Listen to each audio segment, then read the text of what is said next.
Thomas Paine, Thomas Paine, Thomas Paine, Sam Adams, Sam Adams, Sam Adams, Benjamin Franklin, Benjamin Franklin, Benjamin Franklin.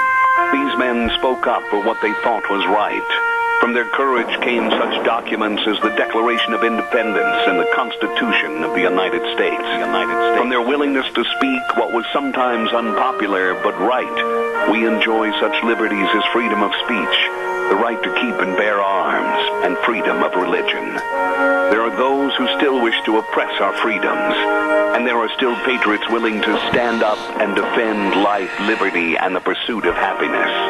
Men like Zeb Bell, who honor our founding fathers and what they stood for. It's now time for Zeb at the ranch, speaking up and defending your freedoms. Brought to you by Magic Valley Les Schwab Tire Centers and all of the other great advertisers on the program. And now, Zeb Bell. I've been given this memo this morning and asked to repeat it once again for all liberals in the audience. Today is not your day, and tomorrow doesn't look real good either. Here comes Kate Smith, and God Bless America, followed by a patriot with our Pledge of Allegiance. Good morning on a Tuesday.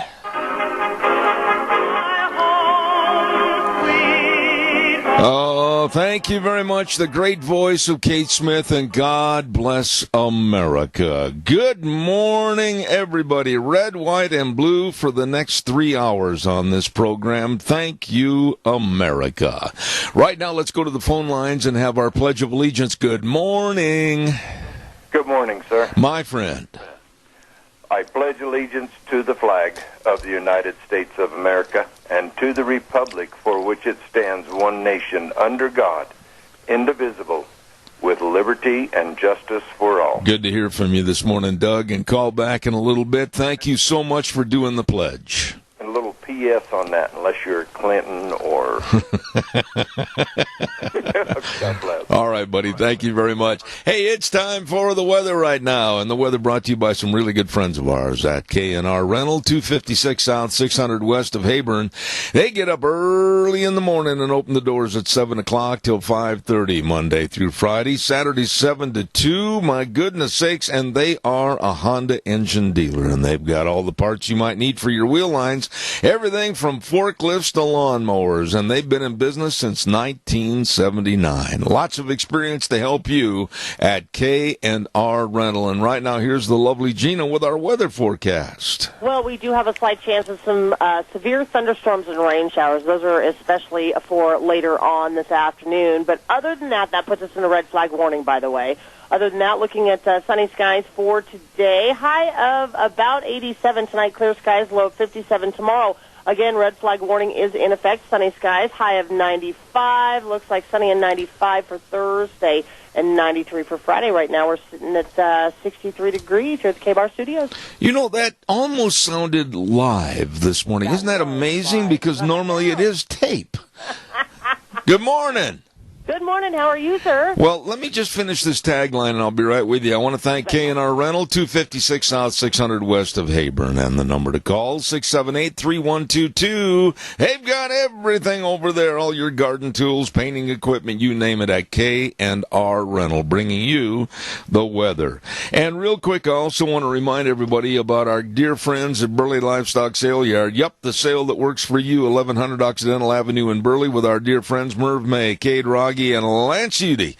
And sale time probably this week about 10:30, 10:45. I've got to call Merv tomorrow, as a matter of fact. This is the sale. Call them at 678-9411 for cattle consignments and sale information at the Burley Livestock Sale Yard in Burley. Sale on Thursday.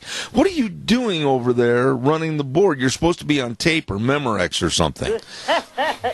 Is it live or is it memorized? I don't know. I'm filling in for Mr. Damon for today. Well, it's always a treat to have you. And right away, my first thought was, gee, have I paid her for the weather lately? I guess I better do that.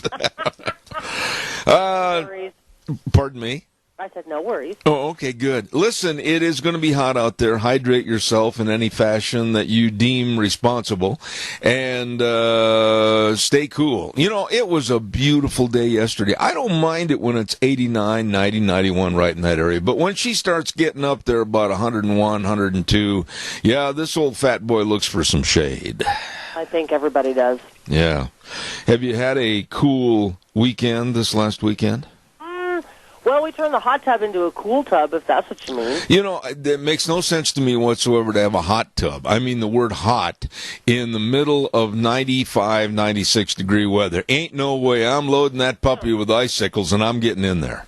Honestly, that's what we did. We drained it and then filled it full of cold, just regular cold water, and then just let the sun heat it up, and it got up to like 80 degrees, and that was perfect. Oh, my gosh. How big a hot tub do you have?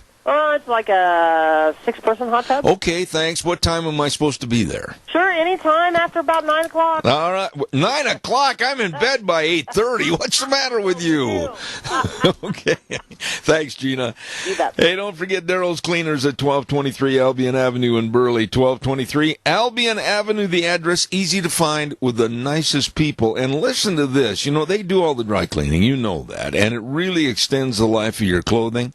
They also will wash, dry, fold, and iron all your clothes. Hey, what a service for you. If you're like me, too busy to take care of the things we need, the necessities, they can help. They will help. At Daryl's Cleaners, 1223 Albion Avenue in Burley, you stop in and see them today.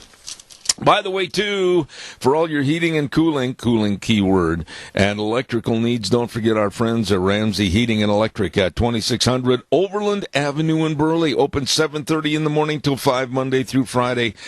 You heard the forecast. It's going to stay warm. I mean, deodorant warm. It's going to get up there again. You better check out your air conditioner and make sure that you've got clean air filters to make sure it runs properly and keeps you cool. Ramsey Heating and Electric, 2600 Overland Avenue in Burley, where they provide warm winters and cool summers. Calls are welcome and appreciated. 436-2244, 1-866-927-4587. Gina, are you a baseball fan? Are you there? Am I a baseball fan? Yeah. Not really. You're not. I am a baseball. Football, basketball, yes. Baseball, too slow of a sport. No. You got to look at the intricacies. I am a baseball addict, and last night, whether you're a baseball fan or not, anyone and everyone had to be impressed with the 2017 Home Run Derby last night. Oh, was that last night? Yeah, last night. The All-Star Game is tonight. And I have never in my life, and I have never missed a home run derby. I have never seen the kind of explosive, dynamic hits that they had last night. Aaron Judge, I don't know if you've heard him or not. He's a great young ball player, 6'7", 278 pounds, 25 years old, has already in the season hit 30 home runs. Last night he won the home run derby. They were playing inside the Miami Marlins stadium, and he hit the roof. What? Yeah, I mean, he was bouncing baseballs off the roof. Wow. This guy is absolutely phenomenal, and it was really something to see last night. The power and the torque on those bats and those baseballs, he was cranking them into the highest level of the back wall, could have easily gone through windows, he dented the wall on the stadium last night, and also hit the roof. I mean, whoo! That's packing a punch with that bat. I mean, I know it takes a lot of skill. I couldn't hit a baseball to save my life, honestly. But that does take a lot of skill, and to hit it with such power. And those stadiums are huge. Oh, my gosh. When he hit that one off the roof, I thought, and they wouldn't count it, see. They didn't count that as a home run. It was way up in the middle of the roof. It would have, if it'd been an outside stadium, it probably, like at Wrigley Field, would have ended up in Lake Michigan. This Hummer was on the move. Either that or through somebody's windshield, one of the two. Absolutely. Yeah. But anyway, it was outstanding to watch last night, and I had a lot of fun. So, awesome. And there you were, missing it while you were reclining in the hot tub. Well, Well, actually, last night I was doing some work, getting ready to do some canning. Oh, you're good at that. Yeah, I've got some beets, and I'm going to do some pickled beets. Okay, I remember those. They were very tasty. Yes. Well, I think you gave me some onions, too, didn't you? Yes. I remember that. And that was... I think I've given you some pickled asparagus. Butter pickled asparagus. I remember that. I love the beets and the onions, though. Absolutely. I'll make you some. Well, gee, how do I say when?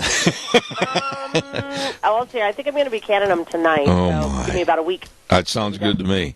Okay. All right, calls are welcome, 436-2244, 1-866-927-4587. Don't forget Denny's Restaurant. Now, we are going to be over there next week on Thursday. Don't confuse it. Not this week. No. Next week on Thursday, the 20th.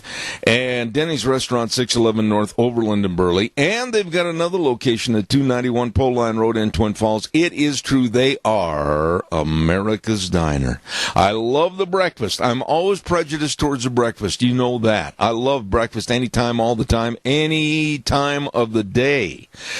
But they've got a great new line of burgers. You've got to try those. I mean, man, I talked about them yesterday. They got the bacon Gouda burger. They've got the honey jalapeno bacon sriracha burger and others that'll just knock your boots off delicious. At Denny's Restaurant, 611 North Overland in Burley. You stop in and see them today. And don't forget, they are the home of Zeb's Lunch Bunch. Really, really good folks. And good morning to all of our friends over at Burley Physical Therapy and Rehabilitation, 1263 Bennett Avenue, Suite 2 in Burley.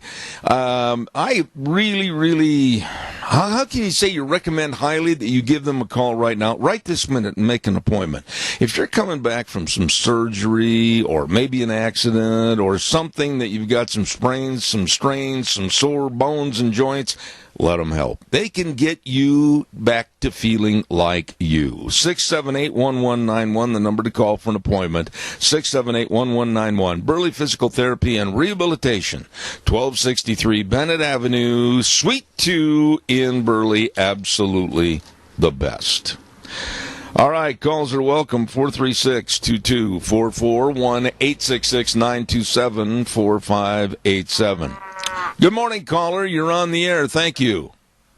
Well, good morning. Hello there. You know, with all of your vast following, I have to conclude with Gina that baseball is not my favorite because it's about as exciting as watching grass grow. Oh, come on.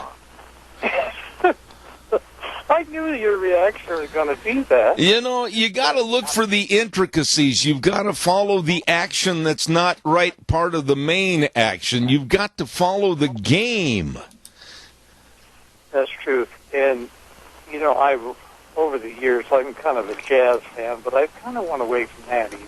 But if you know, you don't really know, but you support one of the players, you know, that's your favorite. Yeah.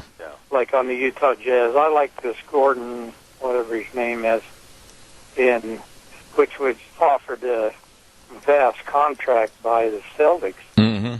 But I think he's going to stay at Golden State. But, you know, I don't watch him during the season or anything, but I do have a little interest there.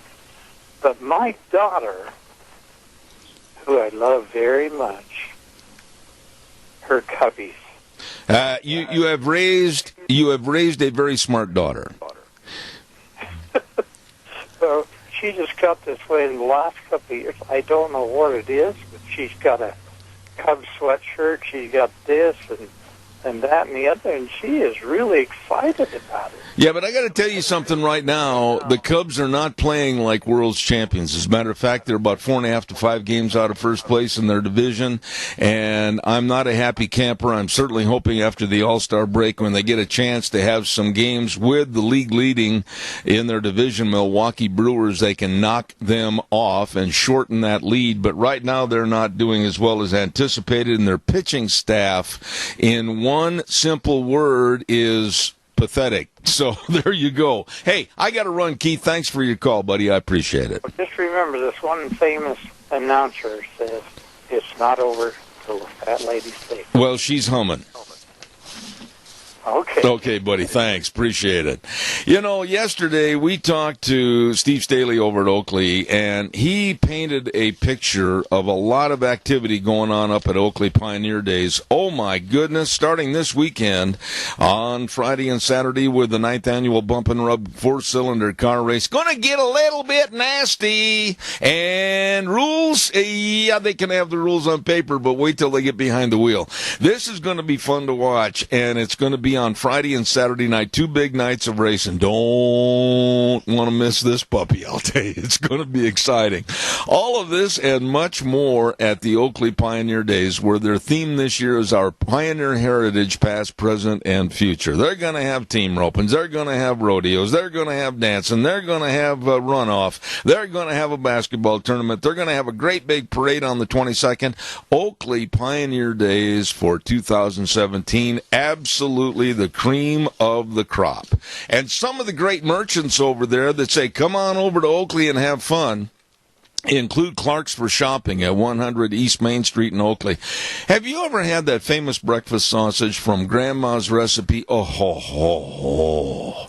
I mean, we're talking one word, delicious right there. And it comes in bulk patties or links. And believe me, they've always been very supportive of Oakley Pioneer Days, and they say, come on in and enjoy the shopping at Clark's for Shopping in Oakley. Along with Oakley Valley Stone, 204 West Main Street in Oakley. My goodness, if you need some really good-looking stone for fireplaces, headstones, landscaping boulders, whatever, it's all there at Oakley Valley Stone. And I'm telling you what, they've been real supportive of Oakley Pioneer Days, and they're located at 204 West Main Street in Oakley. Really, really nice people. All right, calls are welcome. 436. Deanne, what did you want? Yeah, is there a lot of static in the background? Yeah, you know, I noticed that too. I'm going to check with Gina real quick. 436-2244, 1-866-927-4587. It's the phone line. Yeah, let's try another one, shall we, now that we're rolling? And it might be, like you and I were talking earlier, it might have to do with the fires and the inclement conditions outside. Yeah, I know that Cable One was, they got completely knocked out last night. Due to the fire, so maybe it's affecting the transmission line. So I'm going to play some bumper music. You call me back. I will do that immediately. Thank you. Deanne, listen close.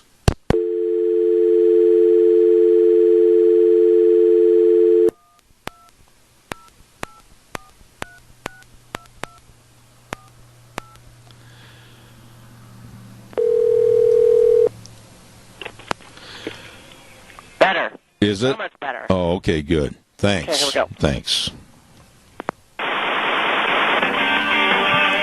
Oh, my goodness, we're back rolling again. We had a little difficulty with the phone line, and sometimes it's kind of like Russian roulette. You load the chambers but one, and then all of a sudden you find a good phone line. So here we are this morning, and it sounds a little better. Right, Gina? Okay. So much better. Okay, appreciate it. Hey, by the way, everything going okay for you over on Cat? I mean, you're kind of a woman of many, what should I say, headlines over there. Yeah, a girl with too many titles. Yeah. It's actually going really well, but Scotty's handling things for me over there while I'm helping out Damon over here. But and then Dean is out sick, Brock's on vacation, and so, yeah, they're keeping us hopping over here. And a partridge in a pear tree. You know it. My goodness, you know, it's a shame being the program director, isn't it? Program director of two. Of two? Two, yeah, Cat and... Well, yeah, that's what I mean. I mean, your duties for two stations, and then when you have people that are out and sick and everything, that means somehow you got to find some bodies to fill in and everything. Yeah, and usually that's my body. Okay, okay, we appreciate you. We really do. Anytime. All righty. Hey, give me a call, 436-2244, 1-866-927-4587. Audience, I listened to every single word in the speech that President Trump gave in Poland last week. I took notes on the speech. We talked about the speech here on this program about it was pro-American, it was gung-ho, it was for leadership, it was... But wait a minute. Last night, reports started coming out underneath the rocks that the Democrats said that his speech that he gave in Poland, they said was racist and had tones of white supremacy. I sat there, and like I mentioned, I took notes on the speech, and it made me feel good that he was going to stand up on behalf of the United States of America for America and for its allies. And it was a very resounding, positive speech, and now the Democrats are saying that it was racist and it had white supremacist overtones. Where did they get this? You know, every time you turn around and you explain to me that if you've ever heard of this from any other presidency, I'd like to know. Trump is getting hammered for an American first attitude. What is wrong with an American first attitude? He's not president of the world. He was not elected president to look over Czechoslovakia or Holland or Spain. He's president of the United States. And he's getting hammered for an American first attitude. What is wrong with that? We are the best country in the world. Now, if anybody out there takes offense at that statement and says, oh, no, why, we can't say that we're better than anybody else, well, then they shouldn't apply for any foreign aid from us, from me, from you, and out of our checkbooks and our pockets. We are the best country in the world. And we do have the best Constitution. And we are what most everybody else in the world wants to be. If that weren't the case, why do they all want to come here? I am sick and tired of us taking a back seat or being pushed into the back seat by the liberals. Oh, no, everybody's a winner. Everybody's the same. No, they are not. Nobody has equaled what this country has done in a short period of time of being in existence since the 1700s like us. And I am sick and tired of those, even in this country, and I'm pointing my finger at the Democrats, the Schumers and the others, for trying to bring us down and be an equalizer with the rest of the world. The rest of the world better pull their bootstraps up and try to be as good as we are. Calls are welcome, 436-2244, 1-866-927-4587. You know, we've been very fortunate on this program to be talking to you a long time, I think for over, 2-3 months now, about our friends over at Autumn Haven Assisted Living Center. And their location is at 924 Christian Way in Rupert. And the number to call, 436-3200. They make every effort to make Autumn Haven the best place.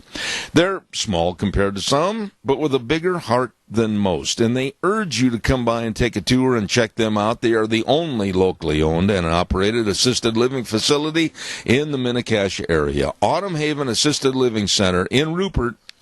That number to call, 436-3200. Come on, give me a call. What are your thoughts? Do you want to say that we're second or third best and that, oh, gee, we're all the same? I'm not ever on this program. Caller, I'll be right with you. I want to remind you, too, it's time to grow, a segment with the University of Idaho, Tony McCammon, horticulturalist, and that is on Thursdays at 9:15. Don't miss it. Tony McCammon, University of Idaho, it's time to grow. Caller, good morning. You're on the air. Yeah, I think the only way to deal with these liberal media is just to ignore them. You know, just to tune out and let them fail. You know, just quit watching it, because I don't think they're ever going to stop. I mean, this is their whole agenda. It's going to be like this for the next, 3.5 years. Let me ask you. Let me ask you a question, sir, may I please? Where do you get, or where do you think is the safest place for you to get with the most honest news? Where do you listen? What do you watch? What do you read? Well, I usually get my news from K-Bar. I hear that, and Drudge Report, Fox News, a few other sources, but I try to avoid anything like CNN or MSNBC. These people are just crazy. I agree with you. They're completely bonkers. So and most people, and I often watch online, everybody's streaming these online, and you can see all the comments. People just hate CNN. Yeah. Most people just absolutely hate them. Well, let me tell you something. I pledge to you, and I've made this pledge a long time ago. I will never put anything on this air, ever, that has not been verified and 100% true. I promise to look at the news, study the news, and give you the truth. Thank you for your call this morning. I listen. Well, thank you very much, and God bless you, man. I appreciate it. Thank you. Yeah, you just gotta. I don't really know. Like, people say boycott their sponsors or something, but I don't even watch it, so I wouldn't even know who their sponsors are. But from what I can see online, most people just bash on CNN day in and day out, and just laugh at them. But the only thing I could think to do is just totally ignore them. Hopefully they go out of business. Well, they've denigrated themselves. They've done this to themselves with a falsification of the news and a very biased attitude that's not journalistic in any way, shape, or form. Sir, I appreciate your call. Call me more often. You're welcome on the show anytime. Thank you. All right. Thank you. Caller number 2, you are on the air. Go for it. Thank you. Thank you, sir. Oh, my goodness, my friend. Do you agree with what I said a little bit ago? Yes. Yes, I do. And your point is? I just agree with what you said. It's the Democrats, they're trying to degrade this country, trying to make us like, they want us to be a third world country so they can have a one world order. You can't have a one world order when one country is far superior than the others. And that's so true. And here's the problem with the Democratic Party today. And if there's any Democrats that are listening out there, and I hope they are, I hope they'll try to persuade members of their party to use some common sense, which would be a new tool for them to try. They have not, listen to this figure, of the 197 positions that need to be filled in the Trump administration, and they've been in power now for 7 months. The Democrats have tied this thing up so that only 48 of 197 positions are filled because they're blocking every single thing. They are a party of no, they're a party of not progress, they are a party of stupidity. They are, and I heard it was 240 positions. Now, I've got on my sheet that was sent to me by my workers in Washington, I had 197 positions. 48 are only filled at this time. There may be other incremental positions, like sub-positions, etc., but that's what I had sent to me this morning. Right, and I seen that on Fox this morning, right, where it said 200 and something. Yeah. So, yeah, they're dragging their feet because, well, they don't have a platform, they don't have a policy. The only thing they've got is obstruct, and they think it's great. And here they blamed the GOP for 8 years for obstructing Obama. You want to hear something that's going to make the hair on the back of your neck stand up? In this country, America, instead of like what we had to go through with Obama, I had to get on the air every morning and I had to remain somewhat positive and hope and pray that the man would see the light and try to work with both sides of the aisle and try to have an administration that was for the benefit of all of us. Okay? You never once on this program heard me slam him like what's happening to Trump right now. Never. And now, Doug, listen to this. There is a plan by an anarchist website that carries a lot of weight in this country that's urging liberals and progressives to go ahead and plan and embrace on using violence to get their point across of being resistant. This is stupid. It is. It is, and that Lopez saying they need to deport the cops. I mean, people, they don't even think of what they say. They say stuff that makes them feel good that their base will like. They have no idea what the outcome will be if it's carried out what they want to do. Well, and what you're talking about, I want to make sure that the inference and the reference is direct. George Lopez, a so-called comedian, Mexican comedian, made the comment that let's help reduce terror on the streets, let's deport the cops. That basically is a paraphrase of what he said. And that kind of thinking and that kind of humor does not carry any bucket of water for me. And I look down on George Lopez, and I will never respect the man further. Nope, me either. And no Clooney. Yeah. Wait a minute. I think you mispronounced his name. Did you say George Looney or George Clooney? Well, it's pronounced either way.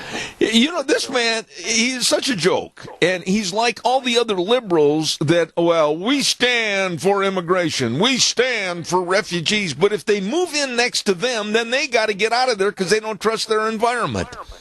Exactly. Yeah, now he's wanting to build a wall around his place there in, I don't know where it is, California or someplace where his new estate is. Maybe the state of California will pay for it. Well, and then did you see Tucker talking about Maxine Waters? No, it was that area up by San Francisco. Yeah, it's Marin County. Yes. And they do not want any urban housing developments in there. Yeah, it's a wealthy, very, very sniffy attitude place. And when I say sniffy, most of the people in Marin County walk around with their noses high in the air so that if it rains, they may have an opportunity to drown. Exactly. Yeah, I've been there. I've trucked through that area. And it's some fancy places and that. But, I mean, if they want diversity, we need to put some urban housing right there. And if they're calling for it, let's say, hey, lead by example.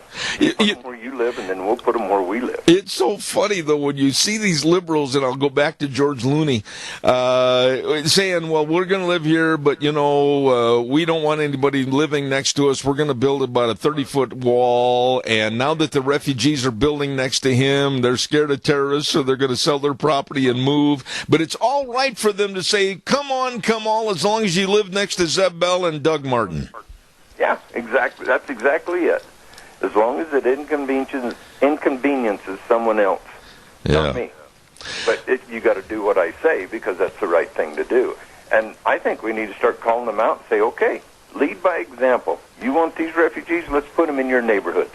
Let's put a refugee compound next to Hillary Clinton up in that neighborhood. Yeah, and there's so much that ridiculous. I don't care if you're talking about George Looney or if you're talking about any of these actors, Matt Damon, etc. They're so phony and so fraud, but then all of a sudden when the horse steps on their foot, it's time to move out of Dodge City. Exactly, buddy. All right, talk to you later. Thank you so much. Okay. Everybody, let's take care of our senior centers. Absolutely, and help our seniors, of which... Help them out, do what you can, eat there, donate, do whatever you can. Absolutely. Thanks, Doug. Appreciate it. All right. Gina, if you would please, can I hear a good word for the Silver State Stampede? Oh, holy cow, give me 30 seconds. 30 seconds. 1, 2, 3.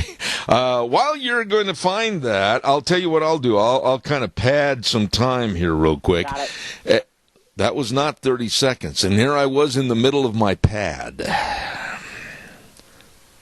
Nevada's oldest rodeo. The Silver State Stampede roars into Elko July 13th, 14th, and 15th for family entertainment at its best. This PRCA rodeo brings you the thrill of professional riders going head-to-head in one of the world's toughest sports, rodeo. The action kicks off Thursday with the annual kickoff party featuring mutton busting, Old West bronc riding, tri-tip dinner for just $10, and an extra dose of the world-famous Ring of Fear. Head into Friday and Saturday for PRCA rodeo action with the award-winning Wild Child Rodeo Clown and dance the night away with the Jeff Palmer Band. So gather your friends and get your tickets today for the 2017 Silver State Stampede, July 13th through the 15th. And don't forget to wear your pink for Tough Enough to Wear Pink Night on Saturday. Family entertainment at its best with the 2017 Silver State Stampede at the Elko County Fairgrounds. You'll pay for the whole seat, but you'll only need the end. Oh, it's going to be ripping good fun down in Elko at the Silver State Stampede this weekend. Hey, by the way, too, Ag Express is looking for drivers, and they want full or part-time positions filled. Retired folks, yes, us older folks, they welcome you to apply. Yes, sirree, Bob, and they'll work around your schedule, and you'll use new and maintained equipment. Great vacation packages, benefit programs. Oh, my goodness, you better call them right now. Call Dale and Paul at 438-8886, Allen in Twin Falls, 731-2495, and Chad and Burley at 670-7219. Ag Express is looking for drivers. Ag Express is looking for you. Really good people. You get a hold of them today. Calls are welcome, 436-2244, 1-866-927-4587.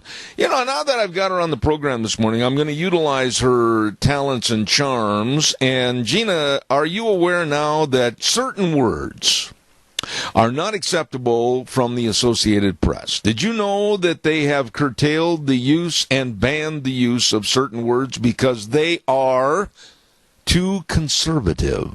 What? Okay, so what words? Okay, try this on for size. Okay. You can no longer say terrorist or Islamist. That's way too conservative.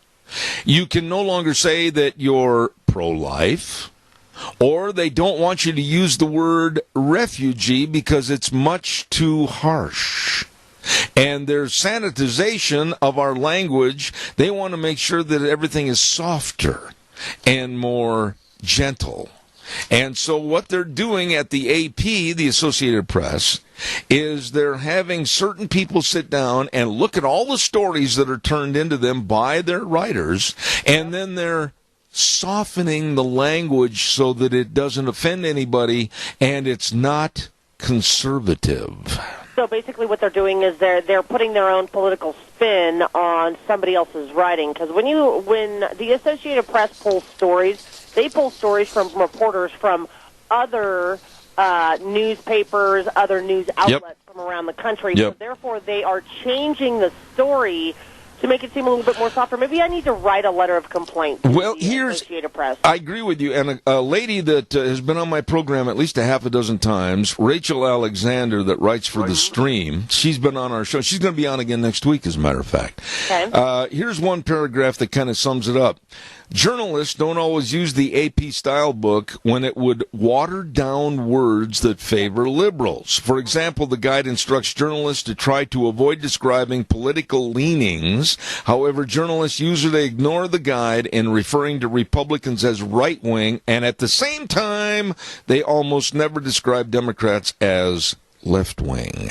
That's how bad it's getting now. They're trying to paint everybody on the right as, oh my goodness, these people are crazy, and the rest are okay. Who is running the Associated Press? And what political party are they affiliated with? Well, they're, basically, I don't know about the party, but you can say after reading all this AP style book that's published by the Associated Press, it's got to be extremely left-wing liberal and almost to the point of where this is exactly what George Soros and others on the left want. I'm actually going to dig into this. I appreciate that. Yeah, they've taken words like avoid abortionist, saying the term connotes a person who performs clandestine abortions. You've got to avoid that. You can't say militant. You can't say anything that would be deemed conservative. And they want you to stop using, like I said, Islamist, and they want you to stop using refugee. Basically what it is a vanilla ice cream cone on cleaning up and stopping the First Amendment. I found their phone number. Ah. You want to call them? Headquarters phone number. Oh, really? Out of New York. Should we call them? Do you want to? I don't care. Let me do a weather and we'll call them. Okay. Okay, hold on. I'll do the weather forecast real quick. Sponsored by Mount Harrison Audiology and Hearing Aids. And believe me, if you're having any trouble hearing, you need to get a hold of them today, and arrange for a hearing screening so that you can understand more about what's going on in our beautiful world. They have an office right across from the Minidoka Hospital Emergency Room, there to serve you. Dr. Christine Pickup and her staff, the only locally owned and independent hearing healthcare system in southern Idaho, and they would love to help you. 312-0957, Mount Harrison Audiology and Hearing Aids. What are we doing over there, kiddo? Well, I'm going to give you the weather here real quick. Okay. Oh, yeah, that wouldn't hurt. They just had the sponsor. I mean, why not? Let's add it all together. You know, we might as well make the entire package. Okay, go ahead. We are looking at some severe thunderstorms, possible rain showers today. We are in a red flag warning. That means absolutely no burning of anything outdoors. We are looking at sunny skies for today, high of 87 tonight, low of 57 tomorrow, sunny and 93, 95 for Thursday, and 93 for Friday. Currently, we are sitting at 68 degrees here at the KBAR studios, and Mr. Jerry Voss is on the phone for you right now. I tell you what, Jerry, I'll be right there. Don't forget Mount Harrison Audiology and Hearing Aids, the lovely Dr. Christine Pickup, and she knows all about hearing, all about audiology. I bit my tongue. And she can help you with any and all of your hearing problems. Please call her today, 312-0957, Mount Harrison Audiology and Hearing Aids. Real quick, before I go to the call with Jerry, I want to remind everybody about our friends at Berry Equipment and Rental. Oh, my goodness, sales, service, and parts. And they do have all the equipment to get the job done right. You know, I've been talking about the Bobcat excavators, and I've got to go over there and get one for me. I've got a bunch of pins to clean out and everything, and they've got all the new and used excavators for sale or rent, all shapes and sizes, all of this at Berry Equipment and Rental. And they're located on South Lincoln and Jerome, Addison Avenue West in Twin Falls, and 159 West Highway 30 in Burley. It is true. All the equipment you need to get the job done right at Berry Equipment and Rental. Jerry, good morning. You're on the air. Quickly. Yes, you mean to tell me I'm politically incorrect if I call somebody that does abortions a murder, somebody that would torture a baby beyond belief, tearing them apart, ripping their head off, ripping their arms off, ripping their legs off, just tearing them apart, and them having to stay there and feel that horrible pain. I'm politically incorrect to call them a murderer? Jerry, in this day and age, you don't have to even question the fact that those of us that call things as they are, we are being ostracized and put down and being looked at as if we're the villain. You know as well as I do, that's what society's leaning to. Well, you know, I probably am the villain, but I would not do that to anybody. You know, they seem to want to protect the people like these illegal aliens that come in here and murder our people. Yeah. And then they, in sanctuary cities, they don't even punish them. They just let them go do it again, it sounds like to me. Well, to me, you know, it's completely ridiculous how anybody in any shape of mind, I don't care how horrible a person you are, could even think of doing something like this to anybody. I agree with you, Jerry, and I appreciate your thoughts because you always have been pro-American, pro-Constitution, and for the betterment of our society because we believe in what our forefathers lived and died for. Thank you for your call, my dear friend. Yes, and we need to support our president and support our country. We are the best.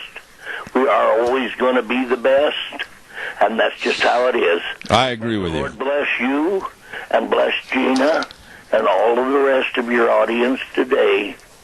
You have a wonderful day. Thank you, Jerry. Appreciate you, man. Thank you. Caller number 2, you're on the air. Go ahead, please. Oh, sorry, it's me again. Forgot to mention something. Just a little nervous being on the radio. That's all right. Something I've noticed, I think so, I think the vast majority of Americans they just want their country back. And I think a lot of people that I talk to see that the rule of law in these liberal cities is gone. Their culture has been taken away from them through immigration. And I know sometimes it comes out like Trump supporters seem like racists and whatnot, but I don't really think they're really racist or anything. They just want to go back to what, like as you say, this country was founded upon, and they just want values and principles to rule our country again. And for some reason, people on the left, in my opinion, they don't like that. And I'm not really sure why they want massive immigration to come in here to maybe just to change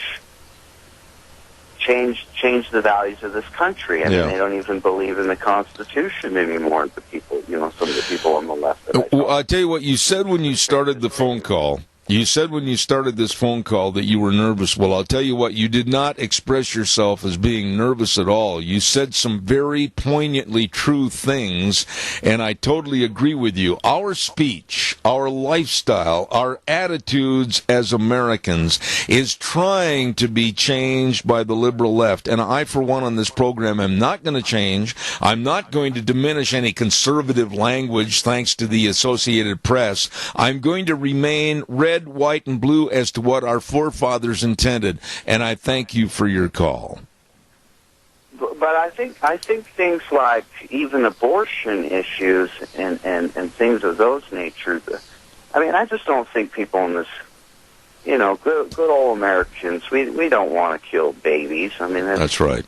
I don't even know why these people on the left. I think that's their whole goal, is just to change everything about this country. And do it through immigration, do it through, the media, and calling everybody racist. I mean, that's just my opinion. You know something? What you said in the last minute and a half basically sums up what I say at the end of this program every day in a short phrase. The way things were are the way things ought to be. Would you agree with that? I agree with that. I do. I really, 100%, I agree with that. That's a very good statement. Sir, God bless you, and thanks again for calling back. You're welcome anytime. Thank you. Thank you. Bye-bye. Calls welcome, 436-2244, 1-866-927-4587. I promise, and I make this promise almost every day on this program, that I will never bend towards liberalism or the absolute filth that they're headed for. We're going to call things the way they are. I am going to refer to people as they are refugees. That's what they'll be called. If they're here illegally, they will be called illegal aliens. I'm not going to sanitize or vanilla any words. I'm going to remain absolutely the truth about what's going on in our world. And as far as I'm concerned, the Associated Press, with their new style book of phrases and words that lean against and censor conservative words, not going to happen on this program.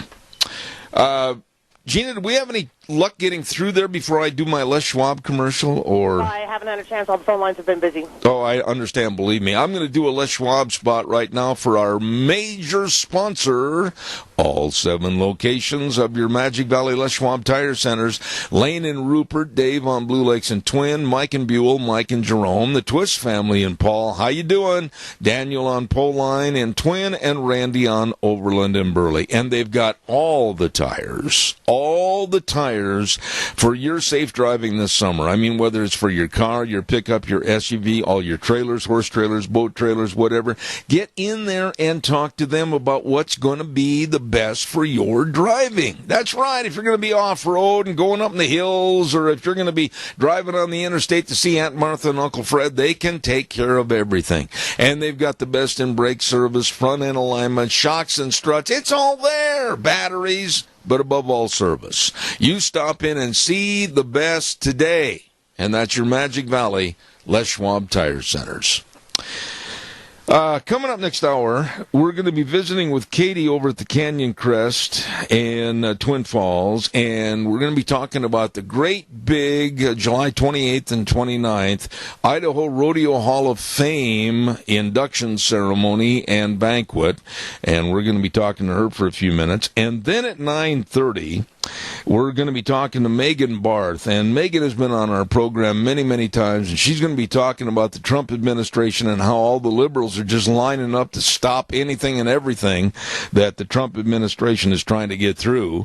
Then at 10:06, guess what? Dr. History will be here in the studio on this Tuesday morning, anxious to hear what he's got.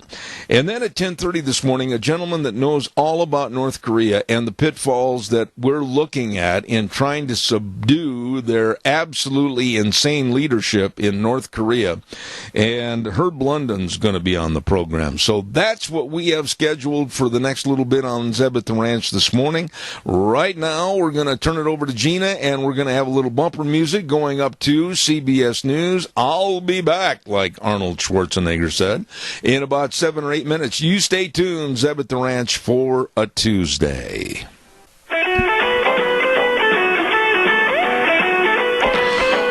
Oh my, welcome back, broadcasting from America, the best country in the world. Zeb at the Ranch, I'm Zeb Bell, and of course our major sponsor, your Magic Valley Les Schwab Tire Centers, all 7 locations serving you, and our friends at Western Waste Services. Let's hear their good word. From the canyons of the Snake River and all across southern Idaho, we're always at your disposal. Western Waste Services, we care about our community, our resources, and this great land. Western Waste Services is lending a hand, always at your disposal. Western Waste Services With all the dumpsters in various sizes. You call them and they'll bring one over. You fill it up with everything. I mean, like if I were to start on this office. What a chore. What a chore. Fill it up and then call them and they'll come get it. I mean, they are always at your disposal. Call the number 734-6969. Western Waste Services, serving you. Really good folks. Also, I want to remind you, too, that our dear friends at Vicky's Country Garden. Hello, Vicky. I mean, what a wonderful lady. Vicky's Country Garden at 185 South 600 West of Paul. And we have a program on Mondays at 9:15 on my show, a segment, I should say, called Gardening for Idiots, named aptly after me because I'm not much of a gardener. But I'm learning, and she's teaching me. And I'll tell you what, Vicky's Country Garden for everything. All your fruit trees, your roses, all your bark, rock, and decor items to improve the outside look of your home. Everything you need. Vicky's Country Garden in Paul. Number to call, 438-5663. Just a moment, we're going to have our guest on for this hour, and that's Katie over at the Canyon Crest in Twin. But I want to remind you, too, about our friends at Ark Animal Hospital. Good morning. They've got the warm hearts for the cold noses. Absolutely. Ark Animal Hospital at 750 21st Street in Heyburn. Voted again Minnecache's best veterinary hospital multiple times. Dr. Bill says, come on in for any of your animal health problems. They can and they will help you. A mixed animal health practice, big or small, they love them all. So remember, Ark Animal Hospital in Heyburn, the number to call, 678-1177.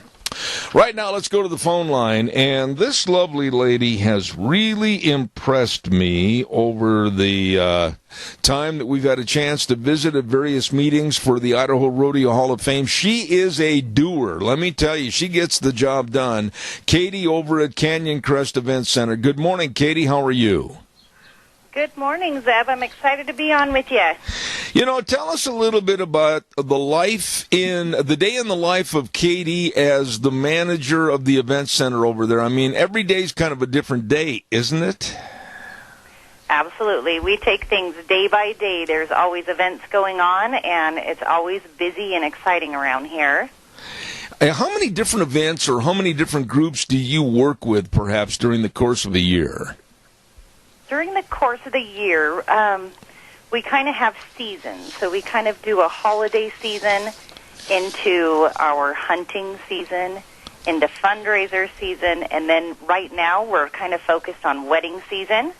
But we do have the Idaho Rodeo Hall of Fame in, and it's going to be a fun event.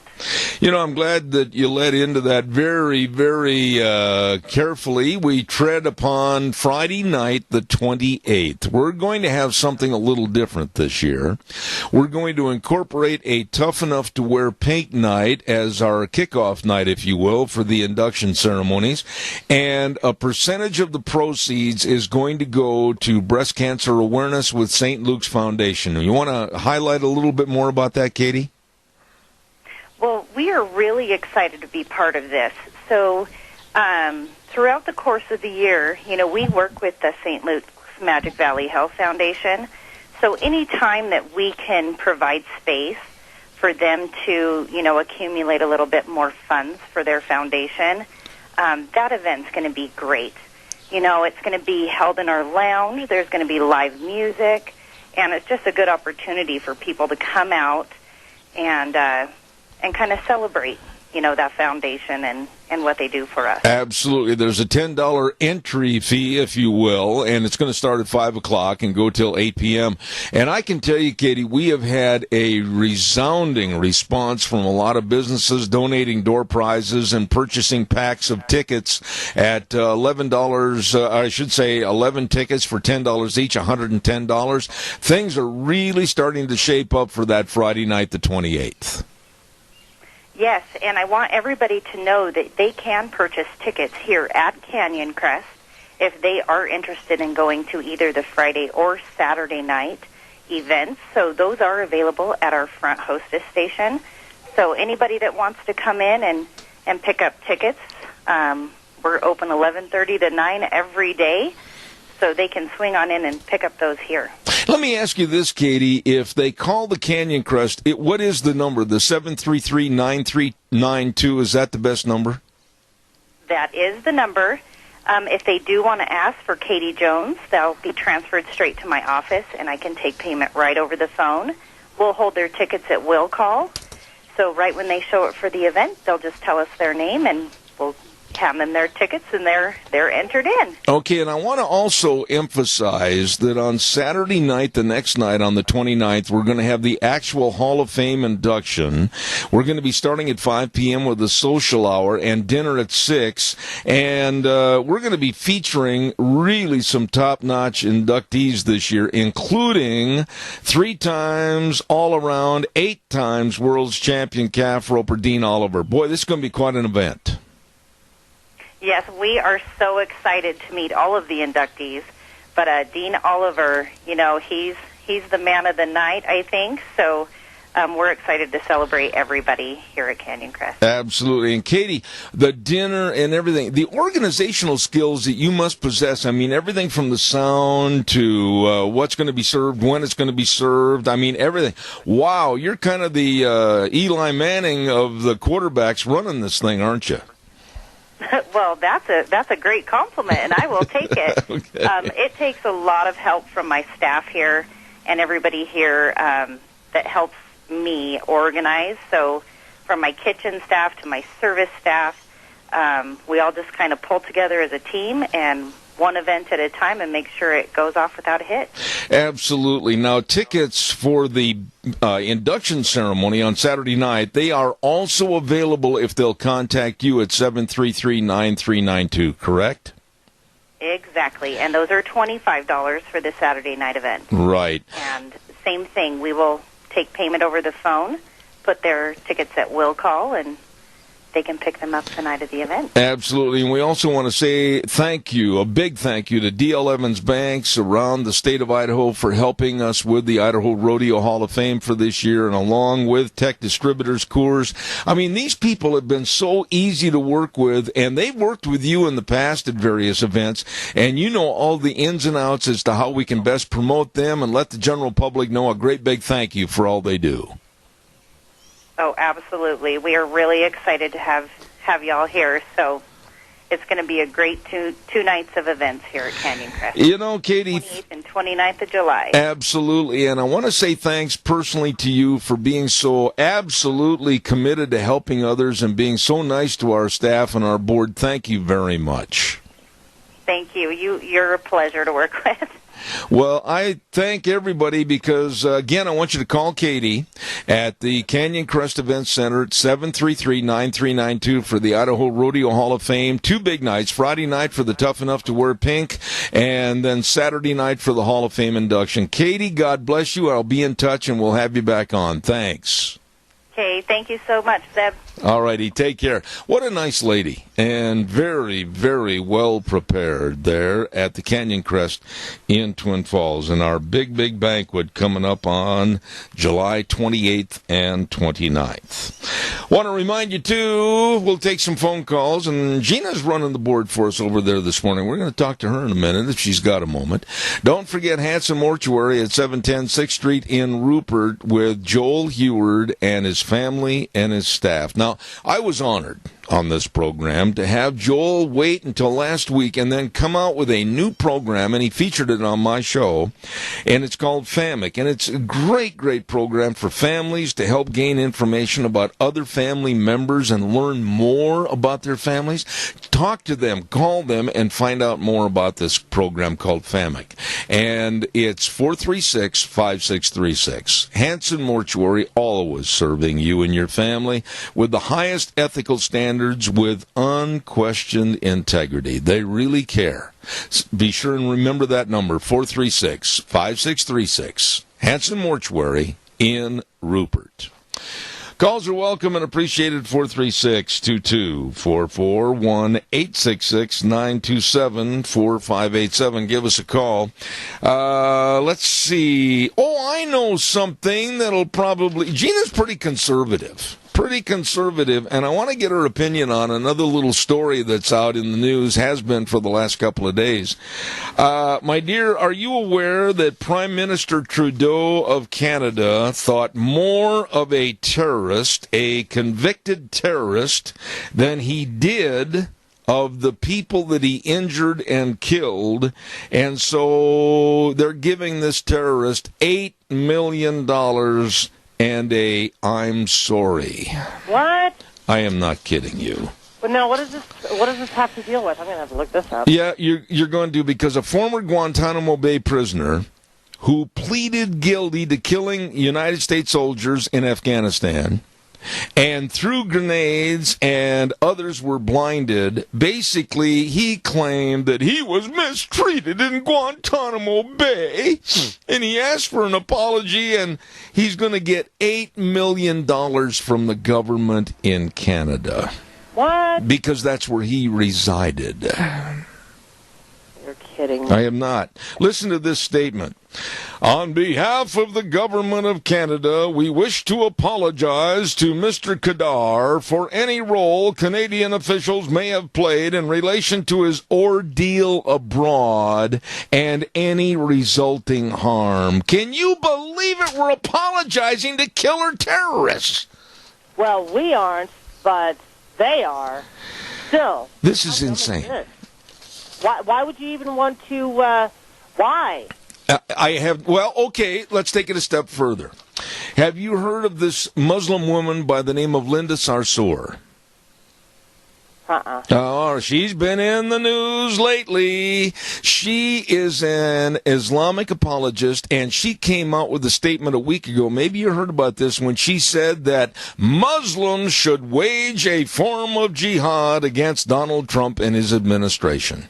Blatantly came right out and said this. And she is the one that's been invited to many of our nation's universities to speak at their commencement address. Wow. Listen to this. She thanked Siraj Wahaji, a Brooklyn-based cleric who was named an unindicted co-conspirator in the first World Trade Center bombing. And she also rallied on behalf of getting money for Razmia Oda, a Palestinian woman who was convicted of killing 2 Israelis in 1969. This is not a nice woman. She is not the woman you want to go and borrow a cup of sugar from.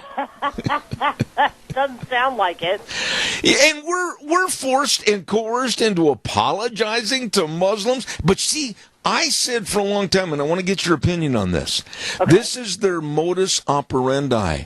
Poor Muslims. Oh, poor mistreated. And then little by little they sit in the background and they take over control. Okay, so going back to the Canadian government giving money to this terrorist. Yep. Well, have you been informed or kept up that there is a lawyer for the widow of one of the American soldiers killed by this man? Yep. That they are filing for an application so that any money that is paid by the Canadian government to him will actually go towards the widow and another U.S. soldier killed. It shouldn't have been a question in the first place. They should have been taken care of first. I've got it right here in my hand, and the family, the widow of Spear and another American soldier blinded. I saw the American soldier that was blinded by the grenade. He was on TV. Mm-hmm. They should have been first and foremost in anybody's mind for compensation for their injuries because of this terrorist. Yeah. You've got a phone call, and then I've got to get the other guests on the line. Okay, but I almost said buddy. I meant to say thank you, Gina. You are so very welcome, Deb. Well, I'm so used to wheels, and I say buddy, and it was not meant to be derogatory. I apologize. Oh, don't worry about it. Thank you. Caller, good morning. You're on the air. Good morning. You're right on, Zeb. I'll tell you,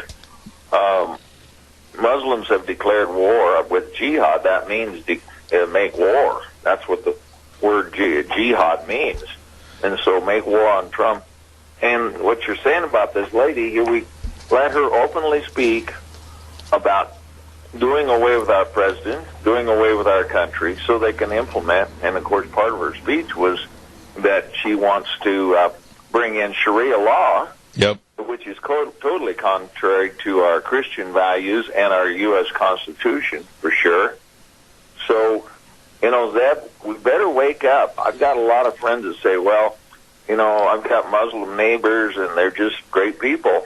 And that may be true, but when push comes to shove, they're going to follow their religion or theocracy and declare war on us. Because as soon as they get to be an enclave or in an area, and we're getting areas in Twin Falls that are getting close to that, where they're going to want to have their own enclave, Sharia law enforced for their particular area of the town.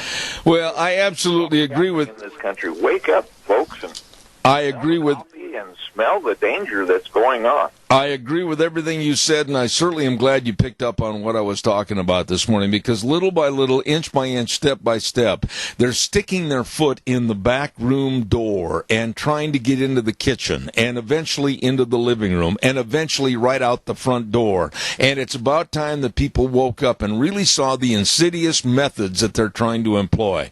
Adrian, thank you for your call. I believe I got another one waiting, and I appreciate it. Thank you very much. You know, way back in Jefferson's day, declared war on when the Barbary pirates, and you know, he sent over the Navy, and they put the high leather collar on to keep their heads from being chopped off over in Tripoli, and that's when they became the Marines have become the leathernecks.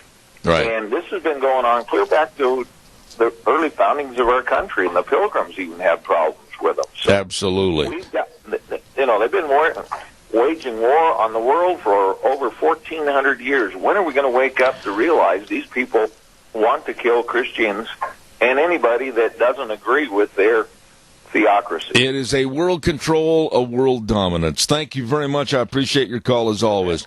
I believe we have another caller waiting, and if we do, I'm going to ask your patience for about 60 seconds. I'm going to ask Gina at this time if she would please tell everybody about the Silver State Stampede.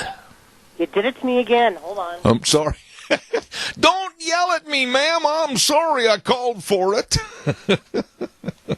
Your hat, kick up your heels as the Silver State Stampede thunders into Elko for 3 big nights, July 13th through the 15th, for family entertainment at its best. This PRCA-sanctioned event brings you the thrill of pro riders going head-to-head, then local cowboys trying their luck in the world-famous Ring of Fear, set to thrill audiences all 3 nights. Enjoy the kickoff party on Thursday with Old West bronc riding, mutton busting, trade show, mechanical bull, fantastic food and treats, live music with the Jeff Palmer Band, and so much more. Tickets are on sale now at Roy's, the J.M. Capriola Company, the Boot Barn, IFA, and the Elko Chamber Office. Make your plans now to be at the Elko County Fairgrounds for the thrills and spills for the 2017 Silver State Stampede. For more information, call 775-934-2392. The 2017 Silver State Stampede. Don't miss it. I can't imagine why you can't read my mind, Gina. I know. My telepathic receiver is not getting signal. No, give yourself some credit here. No, you used to be with me in the morning. Oh, yeah. And quite frankly, you did get to the point where you can almost sense what I was going to be aiming at and what I wanted to have played. And you've taken a hiatus because you're over on our sister station, Cat, with Scotty. Yeah. 4 years. You realize it's been 4 years? Has it really been that long? Yeah. You haven't got any older, but boy, don't take a picture of me. Honey, I ain't no spring chicken. Well, yeah, but we have occasion to lay some eggs on this program, though. But, no, I tell you what, you're doing great. Don't apologize, because I got Damon on that the other day, too. I said, now it's time for, and he goes, oh, boy. Yeah. Yeah, I was like, wait a second. Give me 15. At least let me type real quick. Yeah, but I'll tell you what, you're doing a great job, and I appreciate it. And I had to get that story out to you about the Muslims and this $8 million possibly being paid in Canada and Linda Sarsour. Little by little, I hope the American public realizes all that glitters is not gold, and all the people that are coming in here as refugees and also as people that are already here, there is a very divisive tone in our country. Mm-hmm. I don't understand why Canada's Prime Minister would... okay, so the guy was Canadian, and he was held in Guantanamo. Yep. In Guantanamo, and so he filed lawsuits saying, "Oh, you know what? You guys should have fought for my civil rights." Well, dude, you killed people. But see, this is the modus operandi all the way back to the Obama campaign and their administration, of where they let people go that were avowed killers and terrorists and bombers, and they're going to change their ways. We're going to turn them loose in a foreign, neutral country, and they'll be good guys. Do you realize the high percentages of all that went back to kill more of our soldiers? A lot. Yeah. I don't know the percentage, but and Canada, yes, they are an extremely liberal country, and they kind of abide by the socialist values, especially with their health care and things like that. However, once you take a person's life, it doesn't mean that whether they're abroad or on your home soil. Why would you give them money and say, "Oh, we're sorry, we didn't fight for your rights," but you killed somebody. And they were terrorists. They were fighting in a jihad situation against us, the United States and our allies. And to think that he would go home and say to Trudeau, "Oh, but I was mistreated in Guantanamo," of which there is no proof of, by the way. Canada's supposed to be our ally to the north? One would think, wouldn't one? Yes, as we share a long borderline there. Well, I'll tell you what, I have no sympathy. None. My milk of human kindness gallon is empty in the refrigerator. As a matter of fact, it's tainted and started to stink. I think it's about high time we quit all this garbage. I love that analogy. I'm going to get Megan on the phone for you. I appreciate it. I'll do a commercial. Thanks, Gene. Appreciate it. Thanks. Let's ride. Oh, my goodness. They are waiting for you to stop in because this is where the fun is sold. 270 Highway 24 between Rupert and the World, open Monday through Friday, 9 to 6, Saturdays, 9 to 4. Ho, ho, ho. Fun on the water. They've got all the watercrafts, for the lakes and the rivers. Whoa, boy, with these 90-degree plus days, you can have a ripping good time. Or they've got all the four-wheelers and the side-by-sides. They've got fantastic service department to keep you running, and all the accessories. What am I talking about? Well, it's Let's Ride, 270 Highway 24 between Rupert and the World, and yes, it's true. This is where the fun is sold. Really, really nice people. Also, our thanks go out to Cameron and Siemens, Highway 24 in Rupert, the most professional with the insurance you need to protect yourself, your family, and your business. Life insurance, health insurance, retirement planning, employee benefits. They really are dedicated and accessible to serving you. All you have to do is just give them a call at 436-4424. That number again, 436-4424. Cameron and Siemens Insurance, Highway 24 in Rupert. You be sure and call them today. Once again, a reminder that next Thursday on the 20th, it will be, of course, Zeb's Lunch Bunch Day at Denny's Restaurant, America's Diner, and we urge you to be in attendance. We want to have a really big July lunch bunch at Denny's Restaurant, 611 North Overland in Burley, and that's going to be next Thursday on the 20th, starting at 11:30. One more time, I want to remind everybody, too, about Autumn Haven Assisted Living Center at 924 Christian Way in Rupert. Oh, what nice people. You know, they've been on our program and visited and told us more about the facilities and everything, and it is the only locally owned and operated assisted living facility in the Mini-Cassia area. So I urge you to call them and find out more, and visit the facility for the possibility of your loved one staying there. 436-3200. That number again, 436-3200. They're small compared to some, but with a bigger heart than most. Autumn Haven Assisted Living Center, 924 Christian Way in Rupert. Let's go to the phone line right now, and we have with us a lovely lady, Megan Barth. How are you this morning? Thanks for being on the program. Well, I'm doing great this morning. Thanks so much for having me back on, Jeff. You know, Megan, tell us a little bit about yourself. You're the founder and proprietor of ReaganBabe.com and nationally recognized political commentator and women's advocate. Whew, that's a mouthful. Tell us what you do in everyday life. Well, in everyday life, I talk on radio shows and TV shows across the country, and I speak on what's really not in the headlines of the mainstream media. That's one of the reasons why I started ReaganBabe.com, is I was not seeing truth in the headlines. I have fraud investigators, investigative reporters, and journalists who contribute to ReaganBabe.com and talk about what the mainstream media refuses to talk about, which is simply the truth. What the mainstream media now is hell-bent on is destroying this presidency and undermining the election. They have aligned themselves with a political party, otherwise known as the DNC, in order to, like I said, undermine this president and sabotage our last elections.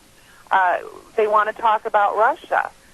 When the Russia story didn't get any more legs, or when they have failed to find any evidence of collusion or an investigation within the Trump campaign in Russia, they now have created a whole new controversy, I guess, with the latest headline being that Donald Trump Jr. now colluded with the Russians.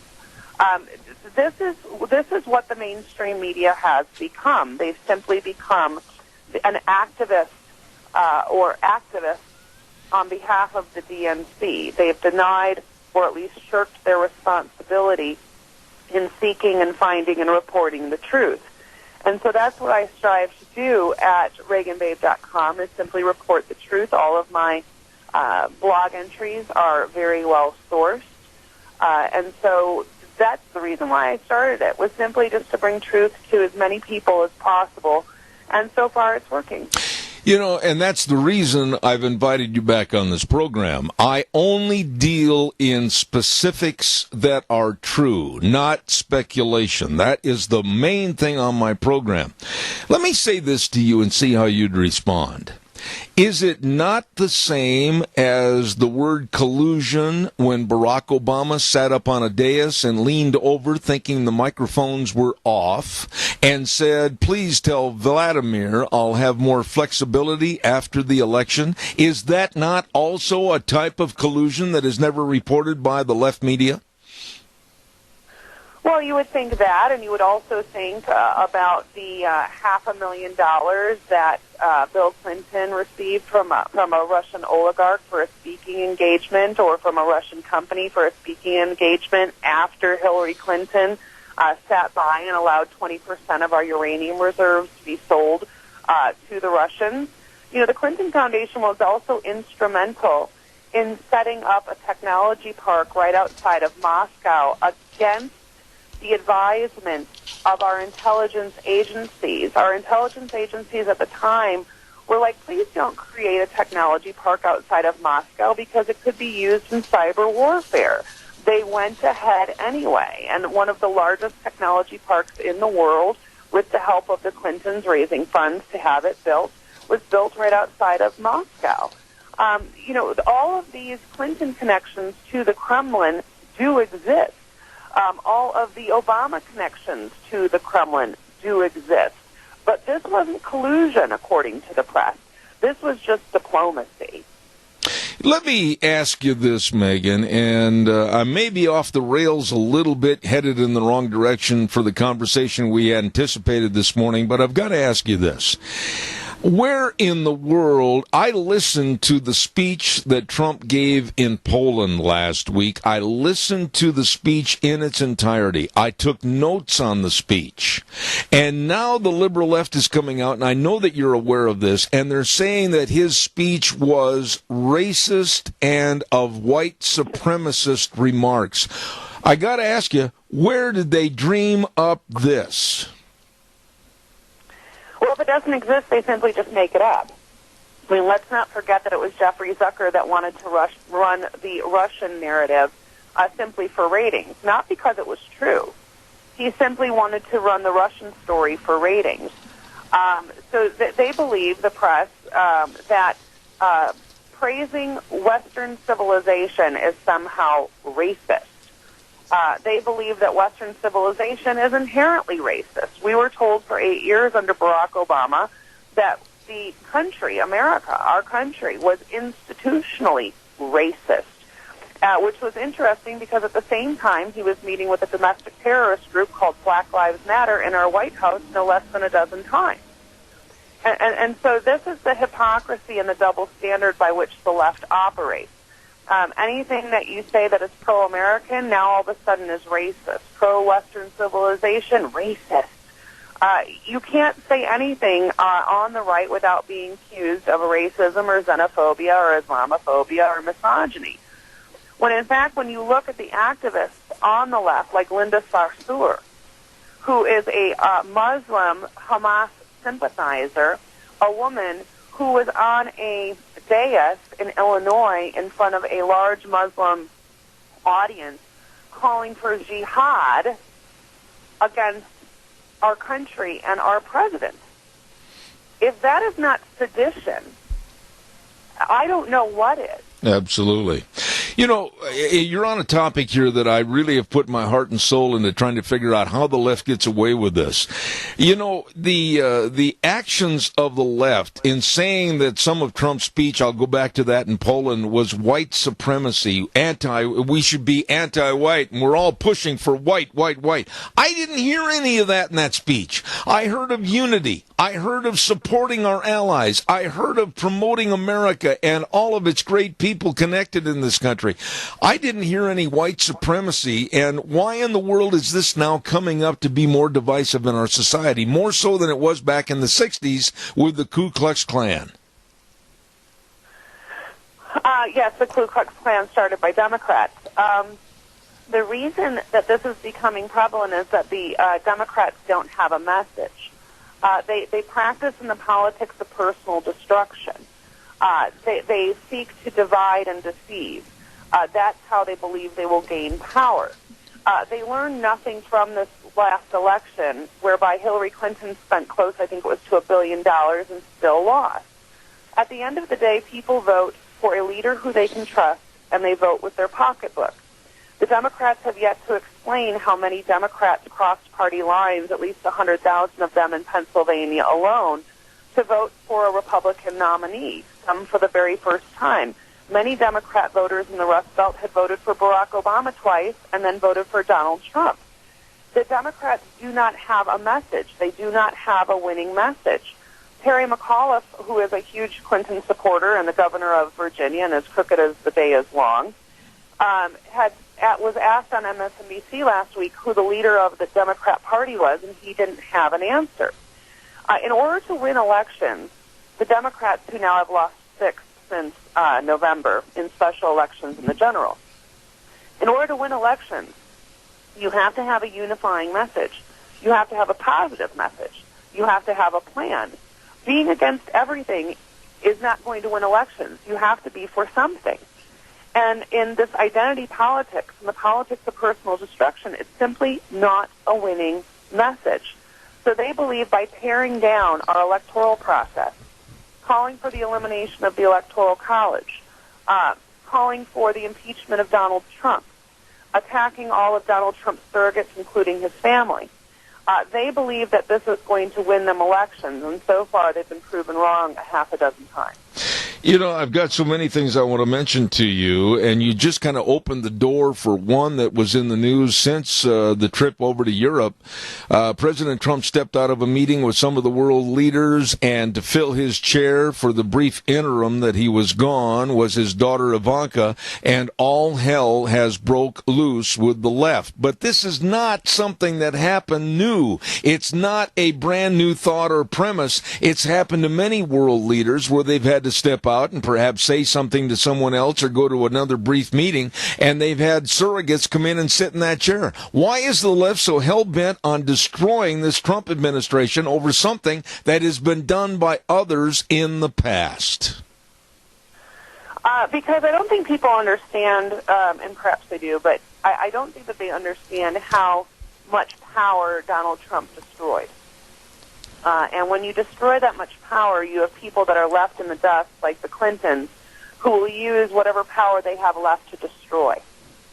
We saw this from CNN. CNN used their power and their influence to destroy an anonymous Reddit user through the use of blackmail. Mm-hmm. We see the Clintons now, along with John Podesta and the DNC, engaged in the destruction of Donald Trump and his presidency, as well as undermining the electoral process. It was Hillary Clinton who said just a day after the last debate, when Donald Trump said he would think about accepting the election results, she tweeted out, "Not accepting the election results is a threat to our democracy." Well, then the DNC is a threat to our democracy. The talking heads in the DNC are a threat to our democracy, because 8 months later they still refuse to accept the election results. Donald Trump destroyed the Clinton legacy. He destroyed the Bush legacy. He destroyed the DNC. They don't know if they should be Stalin or Stalin-light. They can't figure out if they should go back to the days of Kennedy and actually have an optimistic message, or if they should just go the way of Barack Obama and seek to further divide this country. And so with the amount of power, and also keep in mind, and I have to mention this, Carlos Slim owns the New York Times. After the election, Carlos Slim lost $2 billion, along with George Soros, because they shorted the market. They expected Hillary Clinton to become president, and they expected the malaise of the last 8 years, whereby all we had was a 1% GDP and a stock market in the tank, an Obamacare disaster. They expected all that just to carry on. And they expected that the power would be centralized within D.C. and within the Clinton crime network and within the power of the press.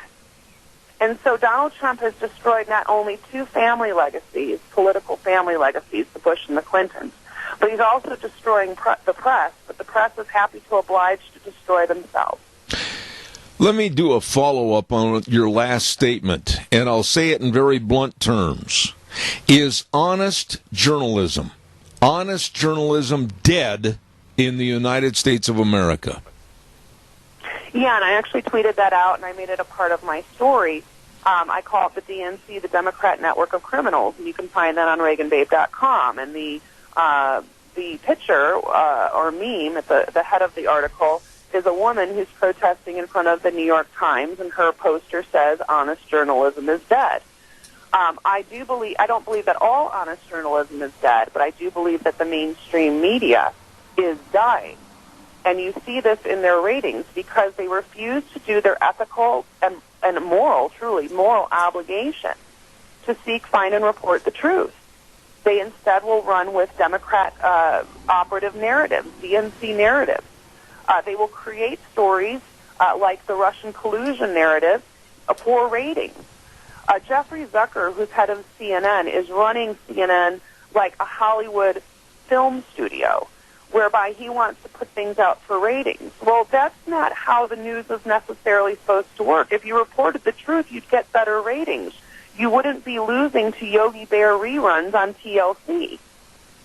What about the general... I do believe from a mainstream standpoint that honest journalism is dead, because when you look at the quote-unquote journalists, whether they be in print or on TV, they are all activists on behalf of a political party, right, which is the Democrats. They are not activists for the truth on behalf of the American people.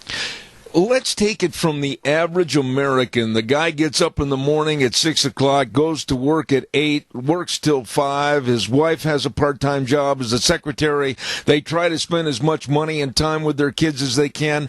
And when they turn on the news, they're being force-fed a liberalized left-wing pablum. How are they going to get the truth from the news that's presented to them on a daily basis? Well, I think that I think they're going to get their news, so to speak, through the success of Donald Trump. Like I said, people vote for a leader who they can trust, and they vote with their pocketbook. And so if the agenda that Trump has put forth is ever picked up by Congress and pushed through, I think that the successes will be his greatest champion and his greatest microphone, if you see what I'm saying. If people feel safer, if they have more choices in health care, if they have more money in their pocket, if they don't have to work 3 part-time jobs, if they can find a full-time job and then get health care benefits from their employer, all of these changes that are forthcoming that Donald Trump wants to make, I think will be the best press that Donald Trump can give himself and give the American people. It's through his success that people will trust this presidency and continue to distrust the mainstream media. This Russian narrative is not putting food on the table. They are not talking about the things that people want to talk about and that people voted for. The Democrats in the Rust Belt gave Donald Trump the presidency.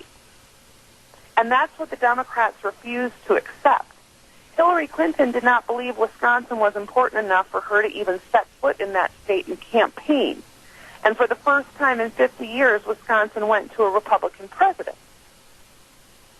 You know, and Megan, may I add this as the last question in this segment, but with over 2/3 of the necessary appointments that need to be made in the Trump administration to fill the vacant post, and the Democrats are dragging their feet and their knuckles in the sand, stopping everything, can over the next 3.5 years, we've already wasted 7 months, can Trump be officially positive for the United States? Well, the Democrats are going to try to make him a liability, and that's why they are the party of obstruction. That's why they've aligned themselves with something called the resistance in order to undermine this presidency.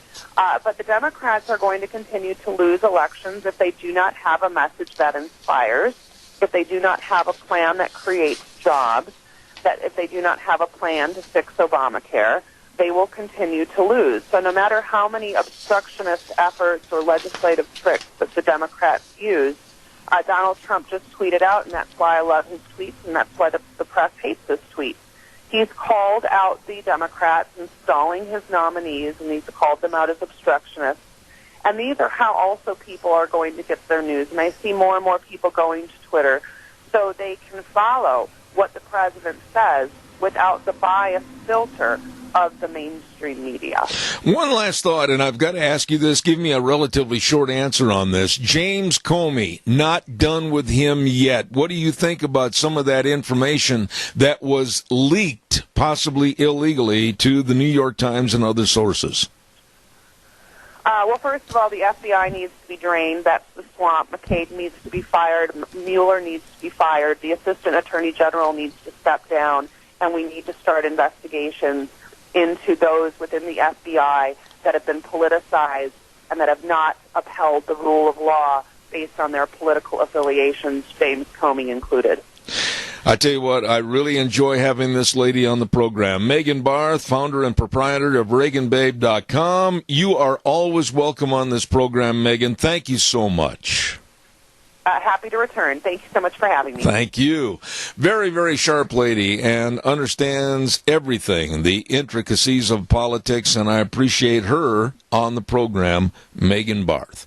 Oh my, Gina's probably saying, well, I know he's got a weather forecast. I wonder when he's going to get to it. Well, right now. Phillips, Oaks, Goodwin, Crane, and Company providing our weather for this hour, and they are providing accounting services to the Mini-Cash area for well over 50 years. They are good.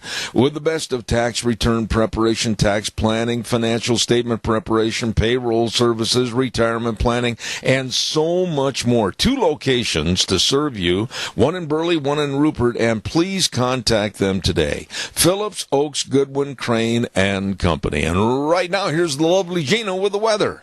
Well, we are expecting some afternoon rain showers and thunderstorms for this afternoon. We are in a red flag warning as well. That means absolutely no burning due to the tinder dry conditions, and wind steady out of the west right now, about 13 miles an hour.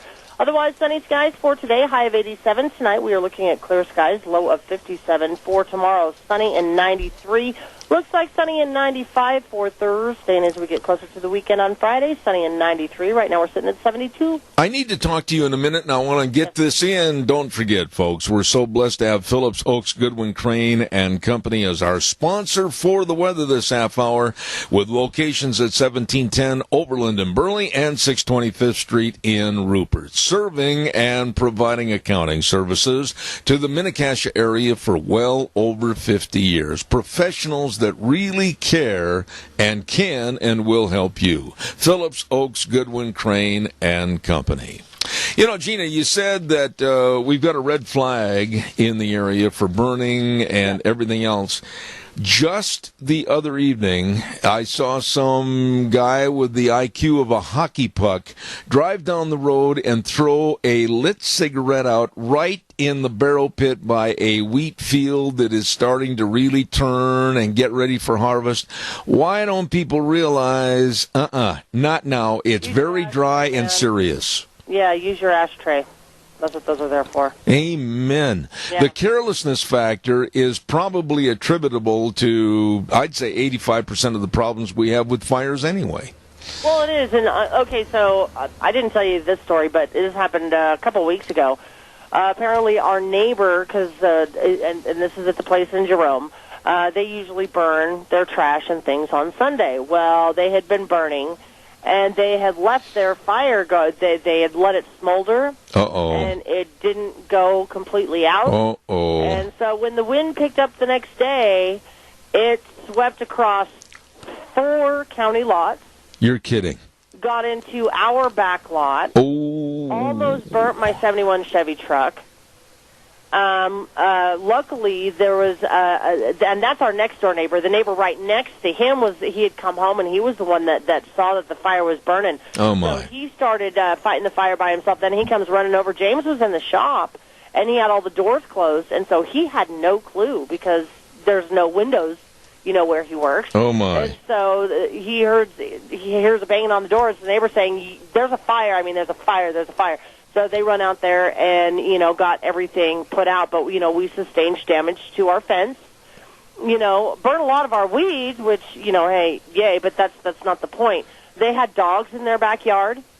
They that were in a pen that was completely surrounded by this fire. So luckily everything turned out okay. But people, for crying out loud, when we get into these types of conditions, and the wind always blows here in Southern Iowa. Amen. So if the wind is anything over 5 miles an hour, don't do it. And especially right now, we are in such an extreme high fire danger. Yeah, and please, please, please, we've got so much beauty in our great mountains and everything else. Be careful up there. Use what many people seem to lack, and that's common sense. Absolutely.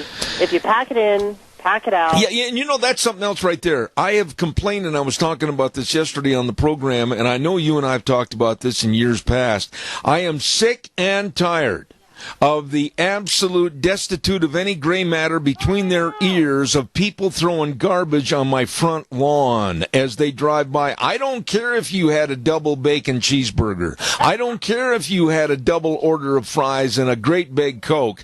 Don't leave it on my front yard, because if I find out who you are, I am going to fill a minimum of 4 gunny sacks of recycled alfalfa and deposit it on your front porch. And that's a fair trade. What gets my hide, though, is, okay, so as you said, we live in an absolute beautiful area. And James and I, like you and your lovely bride, you like to go out and ride and check out the nature. Yeah. We like to go down to Niagara Springs quite often because we like the cool water. Beautiful. And the amount of trash that people leave there at Niagara Springs in the water and alongside, all of the rocks and everything, really, if you had enough gumption to take a bag in there to bring all of the stuff in with you, put the garbage back in the bag and take it back out, because there's a dumpster out there. Amen. Would you guys use it? And oh gosh, it was just awful. Another time we were down at Niagara Springs, and we counted 5 different garbage cans, not including the dumpster. Oh, my goodness. 5 garbage cans. So the availability of putting the trash where it belonged was there, but it was just laziness and slovenliness that they didn't do it. There was a beer can tipped upside down right next to a garbage can. Oh, brother. There was like Capri Sun, those little Capri Sun oil packs just littered everywhere. It's like, wow. It's amazing. We live in a beautiful area. We have all of these state parks for a reason. However, if you honestly notice all of the conservation areas where we used to go out and walk our dogs, we can't do that anymore because people are dumping trash. I agree. Hey, I got to do a quick commercial and then go to the news. Don't forget, thanks, Gina, Ag Express is looking for drivers. They're looking for full and part-time positions. Retired folks, you need a job 2 or 3 days a week? Great. Give them a call. Whatever works best for you. Using new and maintained equipment, home every night. Great vacation programs and benefit programs. All of this for you. Call them today. Dale and Paul at 438-8886. Alan in Twin Falls, 731-2495. Chad in Burley at 670-7219. Ag Express is looking for drivers. Ag Express is looking for you. Right now, we got to run to the news from CBS. Coming up next hour, Dr. History is here, and we'll be back right after the news. God bless. Have a super day.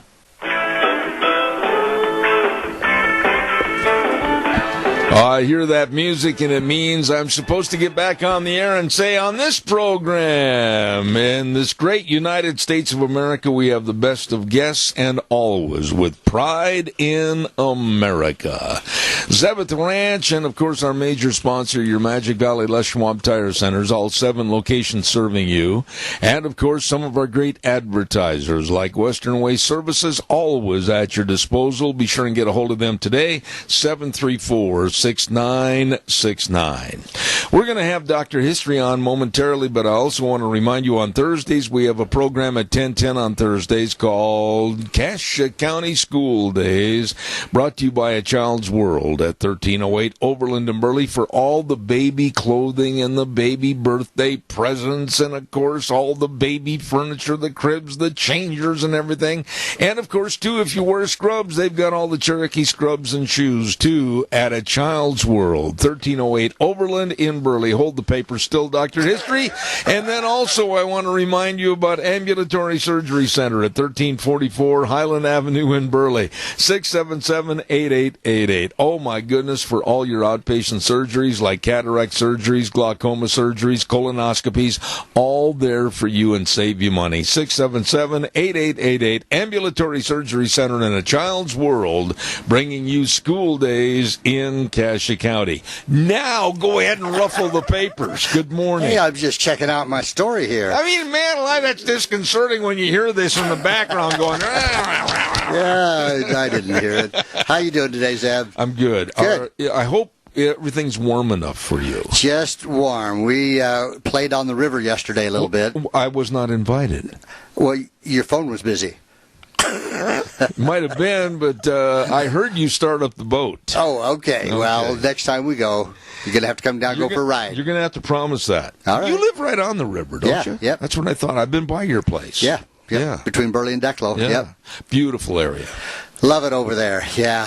So. And the river changes a lot of depth right through there, doesn't it? Well, it does, because on my side of the river, there's a stretch where it's quite deep, and then it swings over to the other side. And it's quite shallow. Yeah.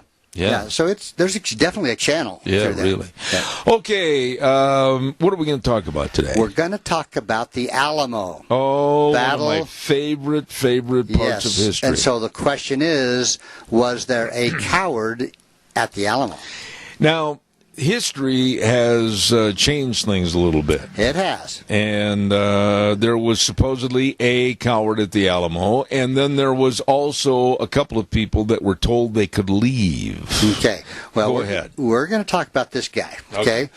So let's go back to March 3rd, 1836, and that one man decided to leave the Alamo and escape a certain massacre, and a massacre that actually took 182 men.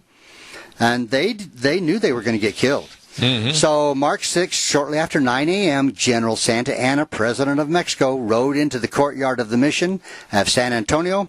The last shot had just been fired, the last bloody bayonet just withdrawn, and all about him lay dead bodies. They hung from the walls. They lay across cannons. They were up on the rooftops.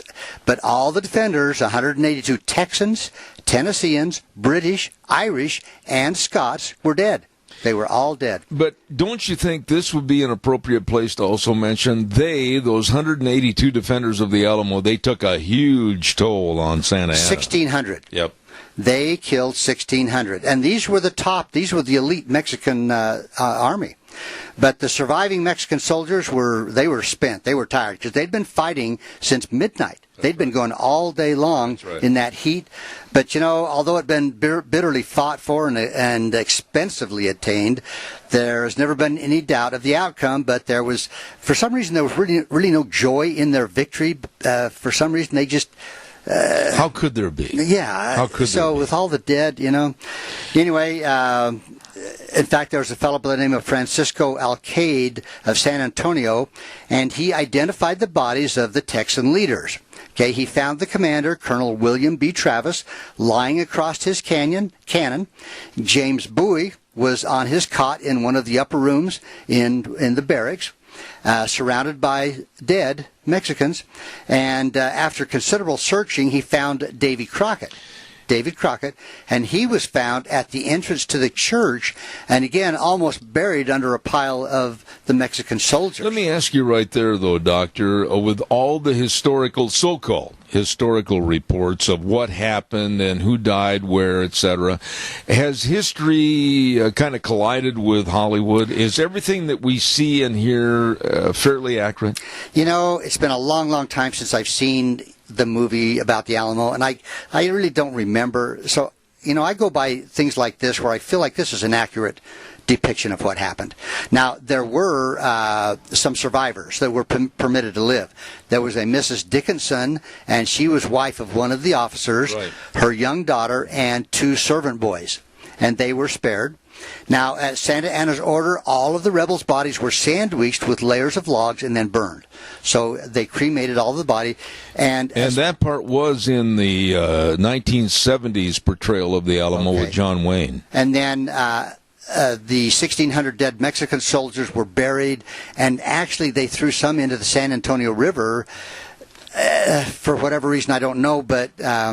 I think they kind of wanted to erase this part of history. Yeah. So, anyway, through the succeeding years, historians searched for information concerning this final onslaught, and they found, there's some kind of biased opinions, especially if you take Santa Anna's own official report, which is quite inaccurate according to the historians. And he was a coward. Yeah. Yeah, at the end. Yes. There's another whole story about that. Not kidding. Yeah. Anyway, even the identity of all the Alamo defenders is kind of indefinite. There's monuments bearing their names, one in San Antonio and one in Austin, Texas, and there's actually different names on each plaque.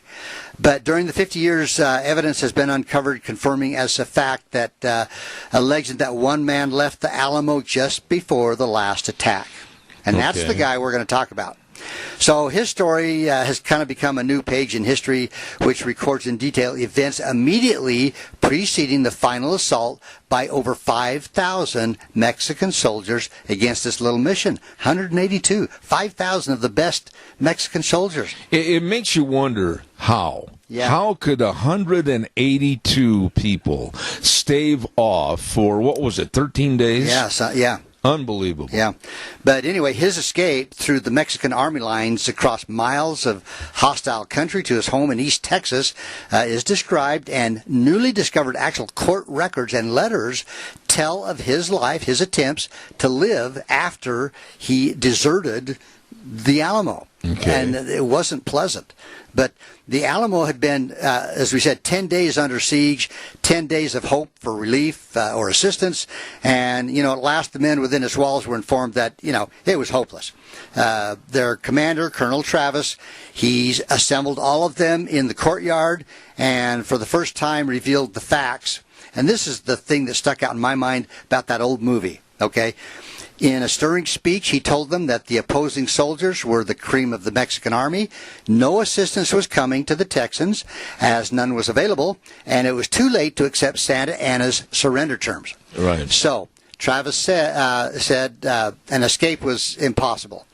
But he said a lot of you would be slaughtered if you tried to leave, and his personal decision was to die fighting in the Alamo. Now, here's the thing that I always remember about this. He drew his sword, scratched a line in the ground across the courtyard. He asked that those willing to stay with him cross the line, and it was kind of a tense moment. Absolutely. I mean, knowing if you stepped over that line, you're done. You're done. Yeah. Now, most of the men were not Texans, some not even Americans. They were hunters, traders, farmers.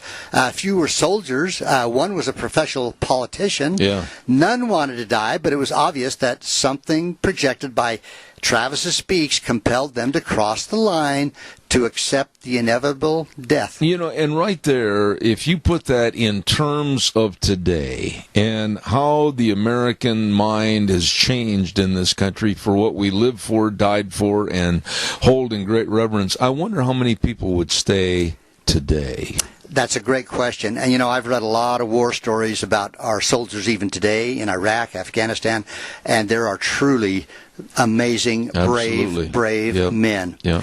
And but if you took a potpourri of the people that were at the Alamo, like you said, politicians, hunters, people that were not military. Right. How many would stay? Yeah. And, bravery is something we don't know about until we are confronted with a situation. Amen. And I don't know how you are, but I've always pictured myself as being, I'll be there. I'll be brave. But you have to be confronted with the situation. Right, before you can say. Right. Okay, so one man resisted this appeal. He was the only man remaining on the far side of the line. And he was overcome by his emotion. He sank to his knees, buried his face in his hands, and he had decided to try to stay alive. Okay? Mm-hmm. His name, Louis Moses Rose. That's his name. I'm going to just call him Moses. Moses Rose. Okay. He was actually born in France in 1785. It was a turbulent time. He actually, this was the time of Napoleon, and he actually joined the French army and to fight with Napoleon. He was in the army, and he stayed until Napoleon was deposed. And later, he was actually expelled from France and immigrated to the United States. And he made his way out to Louisiana, where he spent a few peaceful years. Wow. Now, Louisiana's western neighbor, which of course is Texas, was at that time part of Mexico. Right. We know that. Right. But it was inhabited by a rapidly growing colony of Americans, and as the American population increased, so did their desire to be independent. So several minor revolutions had been attempted, but were quickly squashed by the Mexican army. I mean, Santa Anna had the best of soldiers. So in 1826, one of these revolutions managed to get the town of Nacogdoches. Did I say that right? Yeah, Nacogdoches. Nacogdoches. Yep, been there many times. Okay. Yep. Which was then the largest settlement, actually, in Texas. Yep. And in the in the army was the French veteran Moses Rose, and he was recruited in Louisiana. And the uprising was soon put down by the Mexican troops, and Rose found himself again mustered out of another army. Now, Rose decided to stay in Nacogdoches, and eventually became employed by a guy, and his duty was to maintain a freight wagon between Nacogdoches and, now help me with this one, Natchitoches. How do we know? But how do we know all the different entries in history about this man? I mean, how did they get this all recorded about him? I'm going to get to the end, and I'll tell you how that happened. It's kind of an interesting way that this has been recorded. Yeah. So, I'll get to that. So, anyway, he carried mail between these two towns, and probably the most responsible position he ever held in his life. But in 1832, he joined another Texan Revolutionary Army and was placed under the command of Colonel Jim Bowie. Oh, my. Okay. And with this army, he again marched to capture Nacogdoches from the Mexicans. The Texans were victorious this time. They drove the Mexicans out of town. And at the close of the battle, Rose was one of a group of 20 men under Jim Bowie who were ordered to pursue the retreating Mexicans. Okay. So this guy was, in his past, a fighter. Yeah. Okay. So just before nightfall, they found the enemy, and the Texans opened fire on them, and the Mexicans took cover, and they returned the fire. 3 Texans were killed. The next morning, the Mexican commander, thinking that he was besieged by the entire Texan force, he surrendered his company of 310 men to 20? To 20. So it became widely known that Moses Rose had distinguished himself in this action. So, here he is, one of 20 that bring in these 310 guys. Yeah, really. So anyway, his part in the battle also resulted in his becoming a good friend of Jim Bowie, which later drew him into the Alamo. Well, after the fight for Nacogdoches, Moses Rose settled down to a domestic life. He put down his gun, picked up an axe. He went to work in a sawmill. Eventually, he acquired some land and actually became a settler. Did he have a family? No. He did not. He never married, according to what we have here. But once again, the war drums began to roll in about 1835, and a call was made to all Texans to enlist in an army to drive the Mexican army from San Antonio. Right. Now, I've never been there, Zeb, but that's on my bucket list. I want to get down there to the Alamo. It's a beautiful city. Okay. It is a beautiful city. So, anyway, Rose joined his old commander, Jim Bowie, and marched with him to San Antonio. Now, Colonel Bowie assumed command and moved all of his followers to this small mission at the edge of town. Rose unrolled his bedroll inside the walls of the Alamo, and so thus this Frenchman found himself at the scene of his last part of a small revolutionary army, representing kind of an unstable government. I mean, this was kind of a, unstable time with the army, the government, absolutely. So, well, there was the fight for independence away from Mexico, and quite frankly, there were a lot of people that were Americans per se that sided with Mexico at that time. Yeah. So this was kind of a questionable whole thing here, but the fall of the Alamo has been told a lot of times. And the important fact of the siege is that, mainly we know, 182 men withheld an army of over 5,000 for about 10 days. Santa Anna was determined to obliterate this makeshift fort. It wasn't a fort, it was a church. Yeah. And he was willing to utilize his entire army to do it. To take this, and again, pictures, and you've been there, I guess, but it's a small place. It's nothing. I guess Hollywood has made it a lot larger than it is. Yeah. So anyway, after 7 days of bombardment and attack, the new Alamo commander, which by now was Colonel William Barrett Travis, he realized the end was near, and this is when he made his speech, the famous speech. And again, that's the one that stands out in my mind as a historical event. But anyway, so here's Moses Rose standing on the other side of the line, and Jim Bowie looked at his old friend Rose and he said, "You seem not to be willing to die with us, Rose." And he said, "No." And he was really emotional. This was tough. He says, "I'm not ready to die, and I will not if I can avoid it." So you can't hardly blame the guy in some respects. Right? Yeah. Now, Davy Crockett was there, and he stared at him, and he remarked, "You may as well conclude to die with us, old man, because escape is impossible." Now, consider they're surrounded. Absolutely. Okay, so how are you really going to escape if you really want to? Yeah. Anyway, at mid-afternoon, in full view of the Alamo, this mid-afternoon, during the day, in full view of the Alamo garrison and the Mexican pickets outside, Moses Rose climbed the Alamo wall. On top, he was momentarily stunned at the scene of death below because the ground was littered with dead Mexican soldiers. It was, yeah. But anyway, he managed to jump down off the wall, and he headed west to the San Antonio River, which I don't think is too far from there, is it? No. Pretty close. No. Anyway, he waded across the shallow ford. Now, wait a minute. Right there, a lot of people are probably saying, where were the Mexican army at that time? Yeah. And that's... Why didn't they stop him? And that's something I'm not quite sure how he managed this, okay? Well, of course, he wouldn't be wearing a uniform. Well, they didn't offer any amnesty or any nothing to these people. No, but somehow he waded across the river. Now, the Frenchman suddenly realized that he was in full view of some Mexican pickets, so they must have been kind of scattered around a little bit there.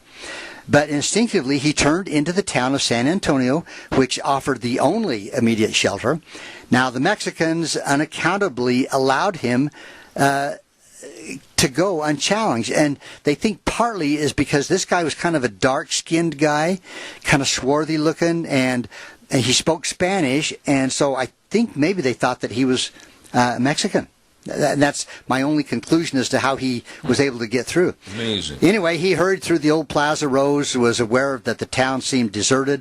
All the doors were closed and no one was on the streets.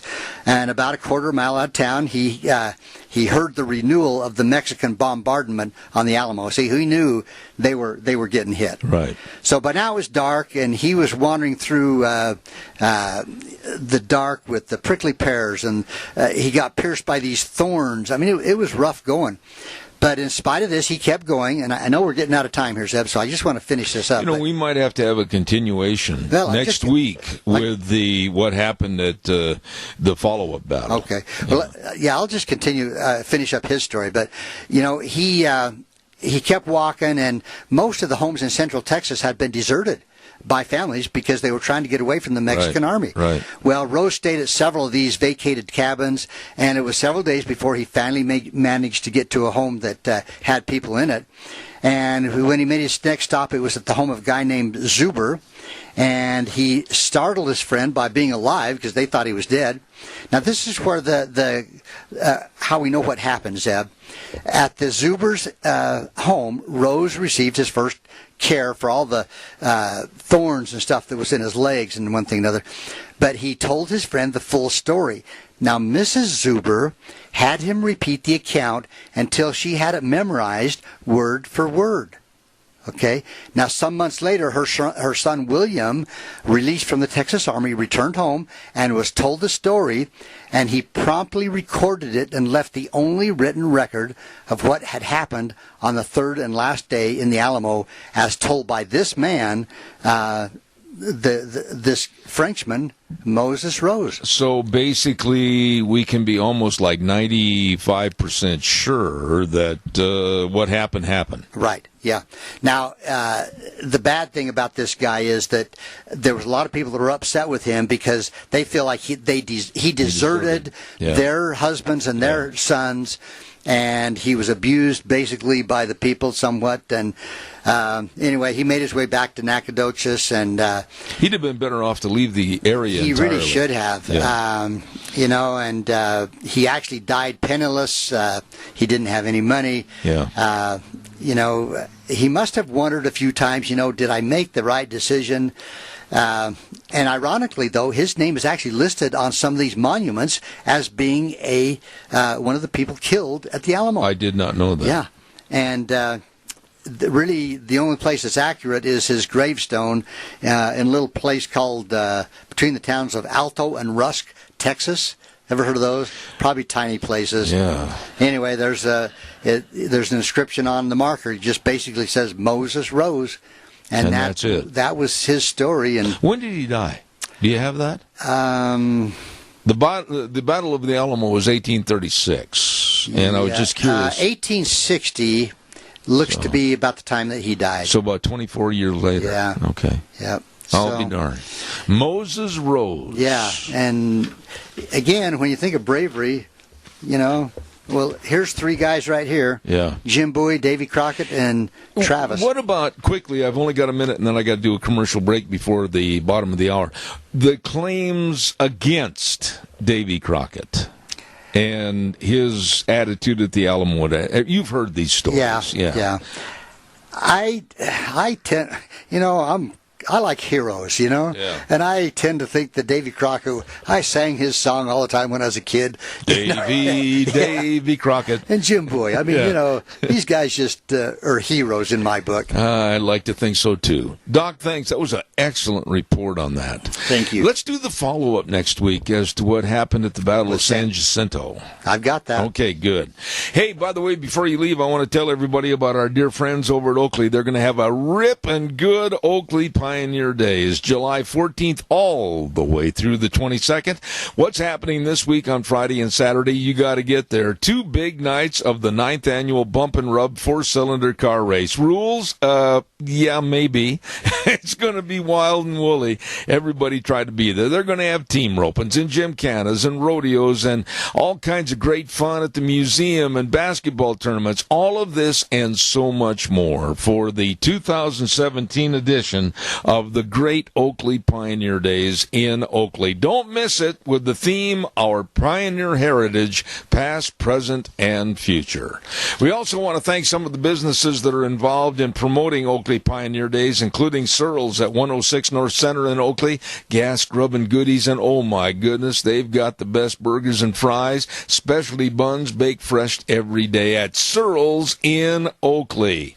And also Scott Bedke, Speaker of the House, says, come on over to Oakley and enjoy the best doggone celebration in Idaho, the Oakley Pioneer Days, July 14th through the 22nd. A great family Western tradition. Thank you, Speaker of the House, Scott Bedke. And Smith's Cafe at 135 East Main in Oakley, open Monday through Saturday, 6:30 a.m. to 1 p.m. and Sundays until 11 a.m. And oh my goodness, have they got great burgers and onion rings to die for. It's a great place to eat and enjoy at Smith's Cafe, 135 East Main in Oakley. And they urge you to come on over to Oakley for the Pioneer Days Celebration 2017.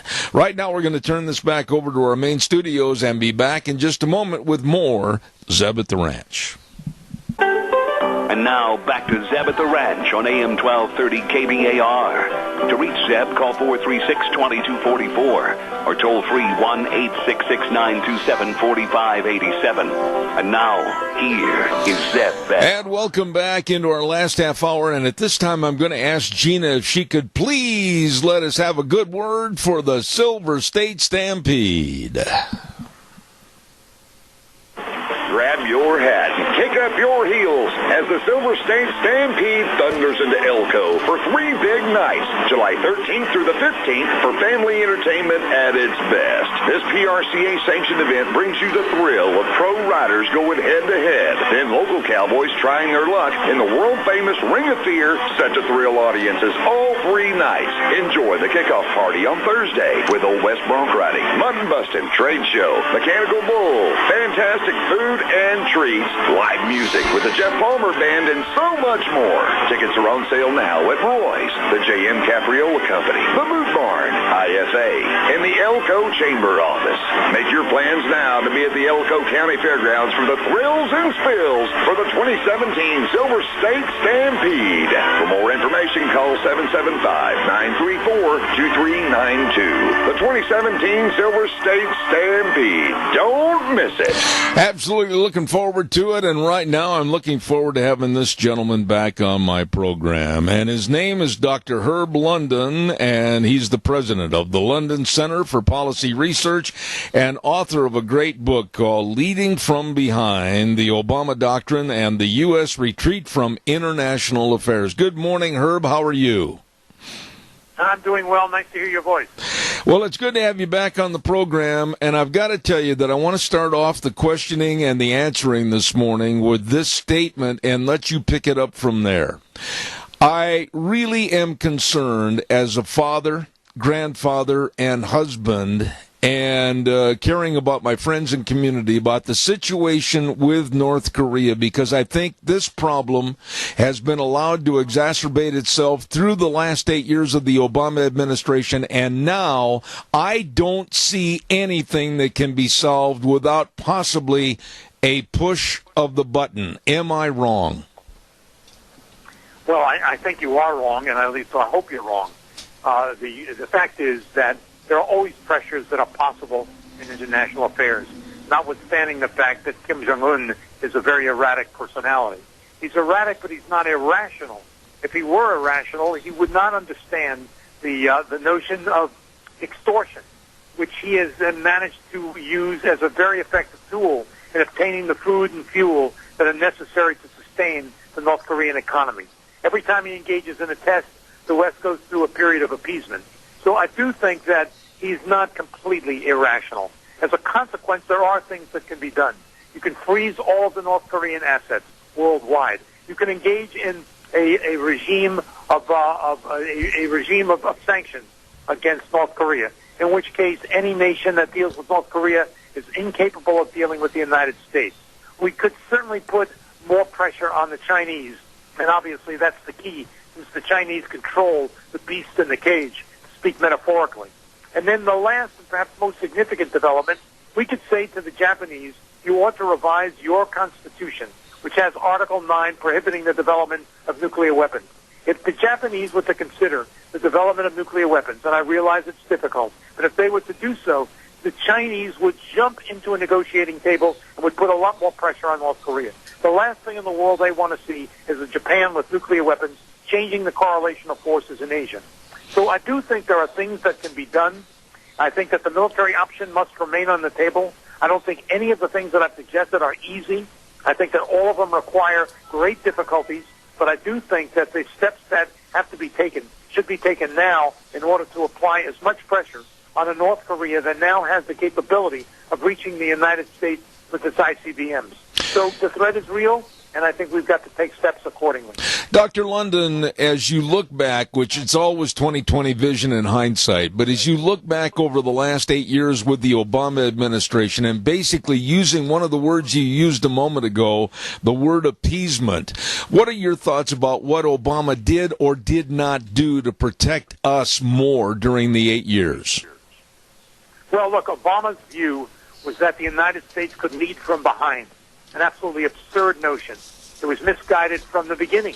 It's based on a kind of quasi-Marxist view that the direction of history is moving in our direction. And as a consequence, the arc of history will ultimately lead to a point where the nations of the world act responsibly, and all of them is singing Kumbaya, come together to make sure that there is stability worldwide. I mean, it was a thoroughly misguided view of the world, and it was based on the proposition that where the United States intervenes, it always leads to some sort of negative consequence. I don't believe in any of that, and I think that the Obama administration created a vacuum in international affairs. When a vacuum is created, it's always going to be filled. There's no such thing as a vacuum that remains unfilled, and it's very often filled in international affairs by very nasty actors, and that's what we are seeing today, North Korea being one of them, the Iranians being another, the ISIS being a third, so that we've seen what has happened when you are inactive. And that was the policy of the Obama administration that in large part exacerbated the problems that we're now facing with North Korea. Keep in mind that the Republicans didn't do much better with North Korea, and neither did Bill Clinton when he signed the agreement saying we'll provide all of the food you need and you must cease your nuclear development, your nuclear weapons program. Of course, we lived up to our part of the agreement. The North Koreans did not. So, again, there's a lot that has to be done now, and Trump understands that. That's why he called a meeting of the Senate with both Democrats and Republicans represented, pointing out the threat so that Democrats understand fully why steps have to be taken now when they weren't taken in the past.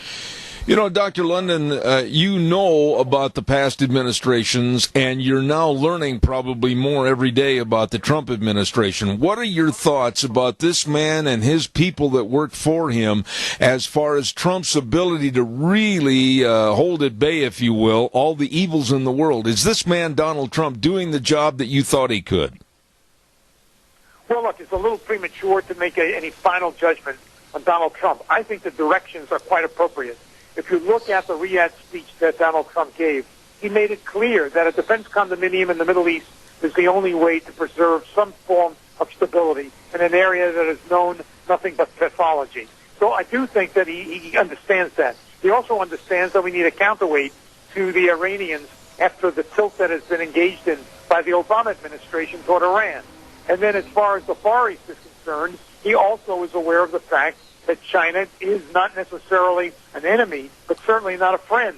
And so we have to make sure that the relationship between the United States and China starts evolving in a somewhat different way, including the unilaterally created periphery zone that was created by the Chinese government in the South China Sea. So again, there's a lot that has to be done, but most importantly, the president realizes that the restoration of confidence in nations that were once allies of the United States has to be given the highest consideration. That's why I went to Poland and talked about the radars that are necessary as a defense mechanism. That's why he said the same thing in the Czech Republic. That's why he went to the Middle East and talked about the defense condominium in the Middle East. The president understands that we've got to do everything in our power to make sure that the allies we once had are allies yet again. You know, Dr. London, I said this earlier this morning on my program, and I'll say it again to you. I want your response. I listened to the speech that Donald Trump gave in Poland. I thought it was an outstanding speech about unification and world power to the point where we could work together with our allies. And the liberal left is coming out and saying that his speech was racist and all of white supremacy. They will not give this man any credit for what I thought was a great meeting at the G20. What are your thoughts? Well, I think that the speech that he gave in Poland was outstanding. And the reason why it was outstanding in my judgment is that the president did say something that is quite important. The West is engaged in a worldwide struggle for the preservation of the traditions and values that make our part of the world unique. We are unique. There is no place in the world that protects individual rights like the West. And so when the president talked about the civilizational struggle, he unquestionably understands something that the left does not understand. And the challenges that have been engaged in since that speech are, in my judgment, petty, nasty, and really undeserved. So I think that the president is moving in the right direction. I wouldn't worry terribly much about the relentless criticism that he is now receiving from the left. That's their game plan, to do everything they can to delegitimize the Trump administration. And I think that it does not help the country. It is unhealthy for politics generally, and is rather unprecedented in the history of this nation. We have a caller with a question for you, Dr. London. Stand by, please. Caller, go ahead. You're on the air. Thank you. Yes, Dr. London, the press secretary for Chinese government said that they said something to the effect, this is not a quote because I don't remember exactly, but don't blame us for North Korea. And I thought, what kind of irresponsible statement was that? Do you know what I'm talking about? And I'll hang up. Go ahead, Dr. London. I didn't hear the last part of that, so please excuse me. But could you repeat that? Well, he basically was saying that when China was approached and said that you're responsible for the actions of North Korea, they kind of disavowed that. What are your thoughts about the power that China emits over North Korea? We are not responsible for the events in North Korea, except to say that we have engaged in this game of blackmail.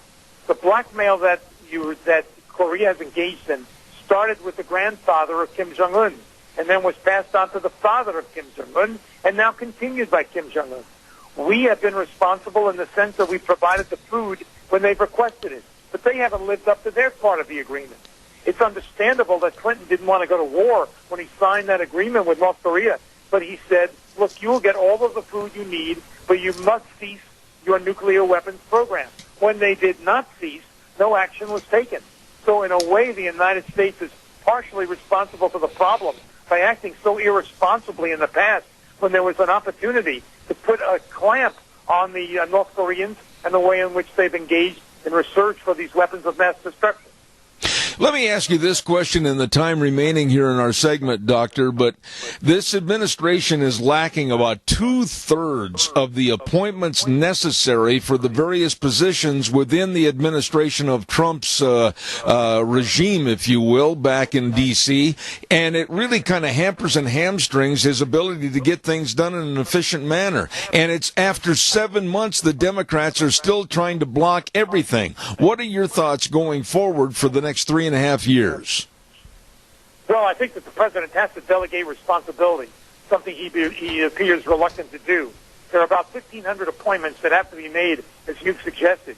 The way in which these appointments are made is generally by having various departments make these decisions. The president, however, has taken it upon himself to make many of the appointments. That's a problem. And it's a very big problem because you're not going to be able to fill all of these seats. If the seats are not filled, they are generally either people who have been in Washington forever, careerists, or they are people associated with the former administration. That's a problem. If you have the former administration, there are people who are not willing to engage in the Trump agenda. He has got to realize that if he wants to go forward with his agenda, that is Donald Trump wants to go forward with his agenda, he needs his people on board. And he's got to move as quickly as possible to remedy this situation. Real quick, I want to ask you about, as in the past administration with Obama and his various appointed people, what are your thoughts about Trump and Secretary of State Rex Tillerson? I personally think the man's doing a good job. I'd like to have your views. Well, I have a very positive impression of Mr. Tillerson, but I have a very positive impression of the entire national security team, including McMaster and Mattis, who I think are very good people, and John Lakey as well. I mean, I think that the president has put together a first-rate national security team, something that is obviously necessary in a world in disarray. Let me ask you quickly about your book, Leading from Behind, the Obama Doctrine and the U.S. Retreat from International Affairs. Again, I'll ask you, where is the book and how can people obtain a copy?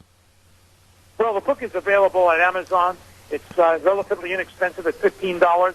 And again, I would love to hear from your listeners who read the book and contact me at londоncenter.org.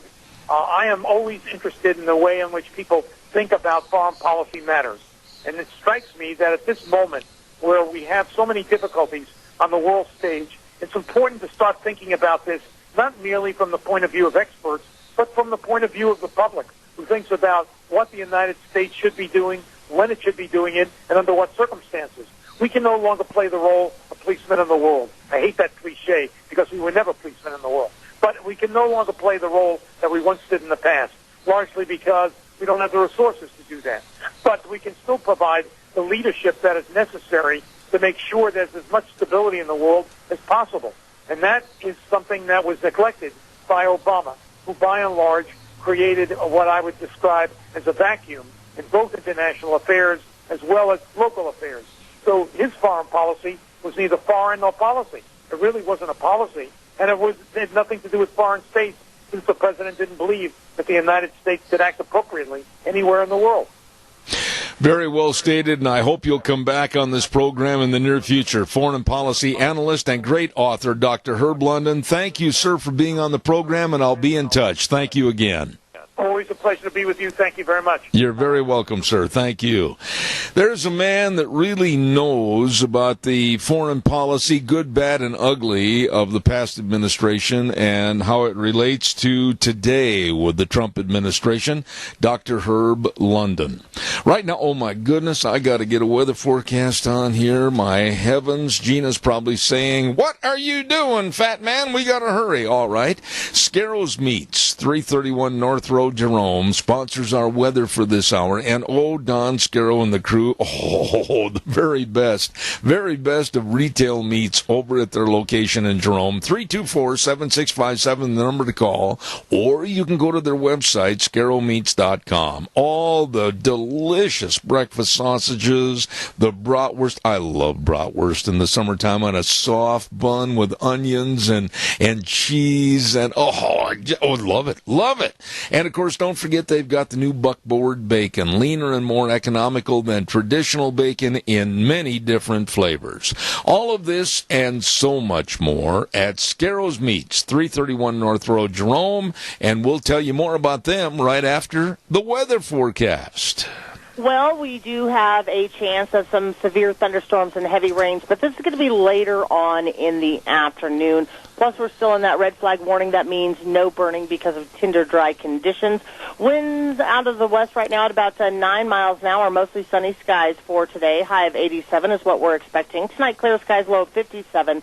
Tomorrow, sunny and 93, 95 for Thursday, back down to 93 for Friday right now, 75. There you go. There's Gina with our weather forecast, brought to you by Don Scaro and the entire crew at Scaro's Meats, 331 North Road, Jerome, 324-7657. Remember this, they're changing the way we eat, one delicious bite at a time. Want to remind you, too, that the Idaho Rodeo Hall of Fame, and we're going to have 2 big nights of fun.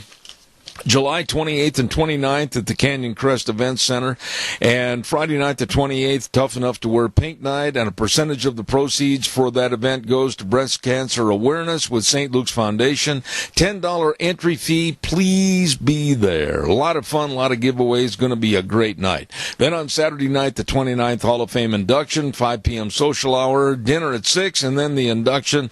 And again, our thanks to the sponsors, D.L. Evans Bank. They have been so great to work with. We really appreciate them. And Tech Distributors, your Coors distributor. Thank you so much. Idaho Rodeo Hall of Fame. Gina, thank you. You just basically jumped in without any notice and ran the board, ran the calls, and got everything organized for us today. And I'd be sincerely amiss if I didn't say thank you for all your diligent work. I appreciate it.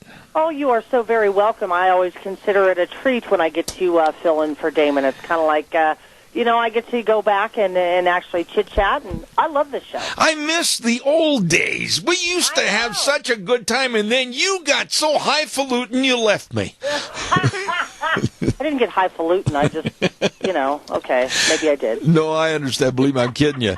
But I miss the laugh, and I miss the Harley girl, and I miss those days. We had a lot of fun.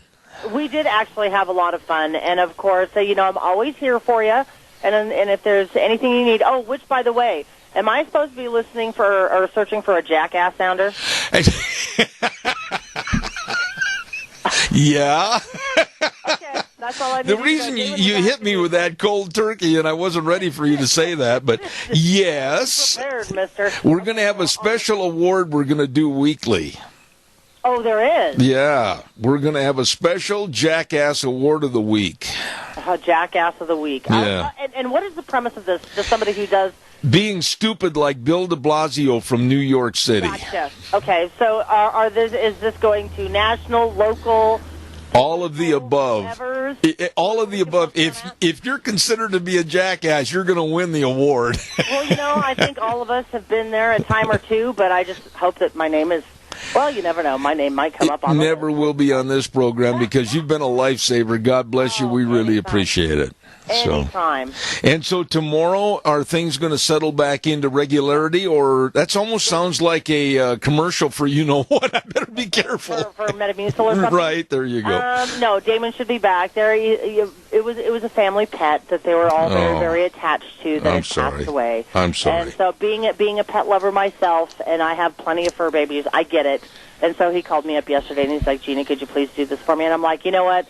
Absolutely. If and when it's all going to happen to somebody and everything, but when Ruby goes away to that canine heaven, don't count on me being on the program. Well, if that happens, then, I will always step in for you because I know that that pets are family too. Amen. I'm going to do a Les Schwab commercial, and then we're going to wrap it up for today. But again, very sincerely, thank you. You are very welcome. All right. Hey, don't forget, everybody, if you're going someplace, you want to get to where you're going safely. Well, drive on the best of tires from your Magic Valley Les Schwab Tire Centers, and I'm talking the best of tires. All the different tread designs, all the different sizes for all the different vehicles. They know. I mean, they are all graduates of tireology. They, at all 7 locations, know exactly the best kind of tires that are going to fit your driving needs. So be sure and stop over and check it out and ask them about a free pre-trip safety check that gives a visual inspection to the air pressure in your tires, the wheel alignment, checking for tire wear, front end components, brake components. Make sure when you say whoa, you're going to stop. Shocks and struts, battery, including a load test. They want to make sure that you have a safe, reliable trip. And all you have to do is stop in and see them today. Your Magic Valley Les Schwab Tire Centers, Lane and Rupert, Dave on Blue Lakes and Twin, Mike and Buell, Mike and Jerome, the Twist family in Paul, Daniel on Poline in Twin Falls, and Randy on Overland and Burley. The best. Your Magic Valley Les Schwab Tire Centers. Tomorrow, what have we got cooking on the program? I'll guarantee you we've got Dave Beagle from Indianapolis, Indiana, and my good friend Matt Martini back at New York is lined us up with somebody for 9:30 that I still don't know the name.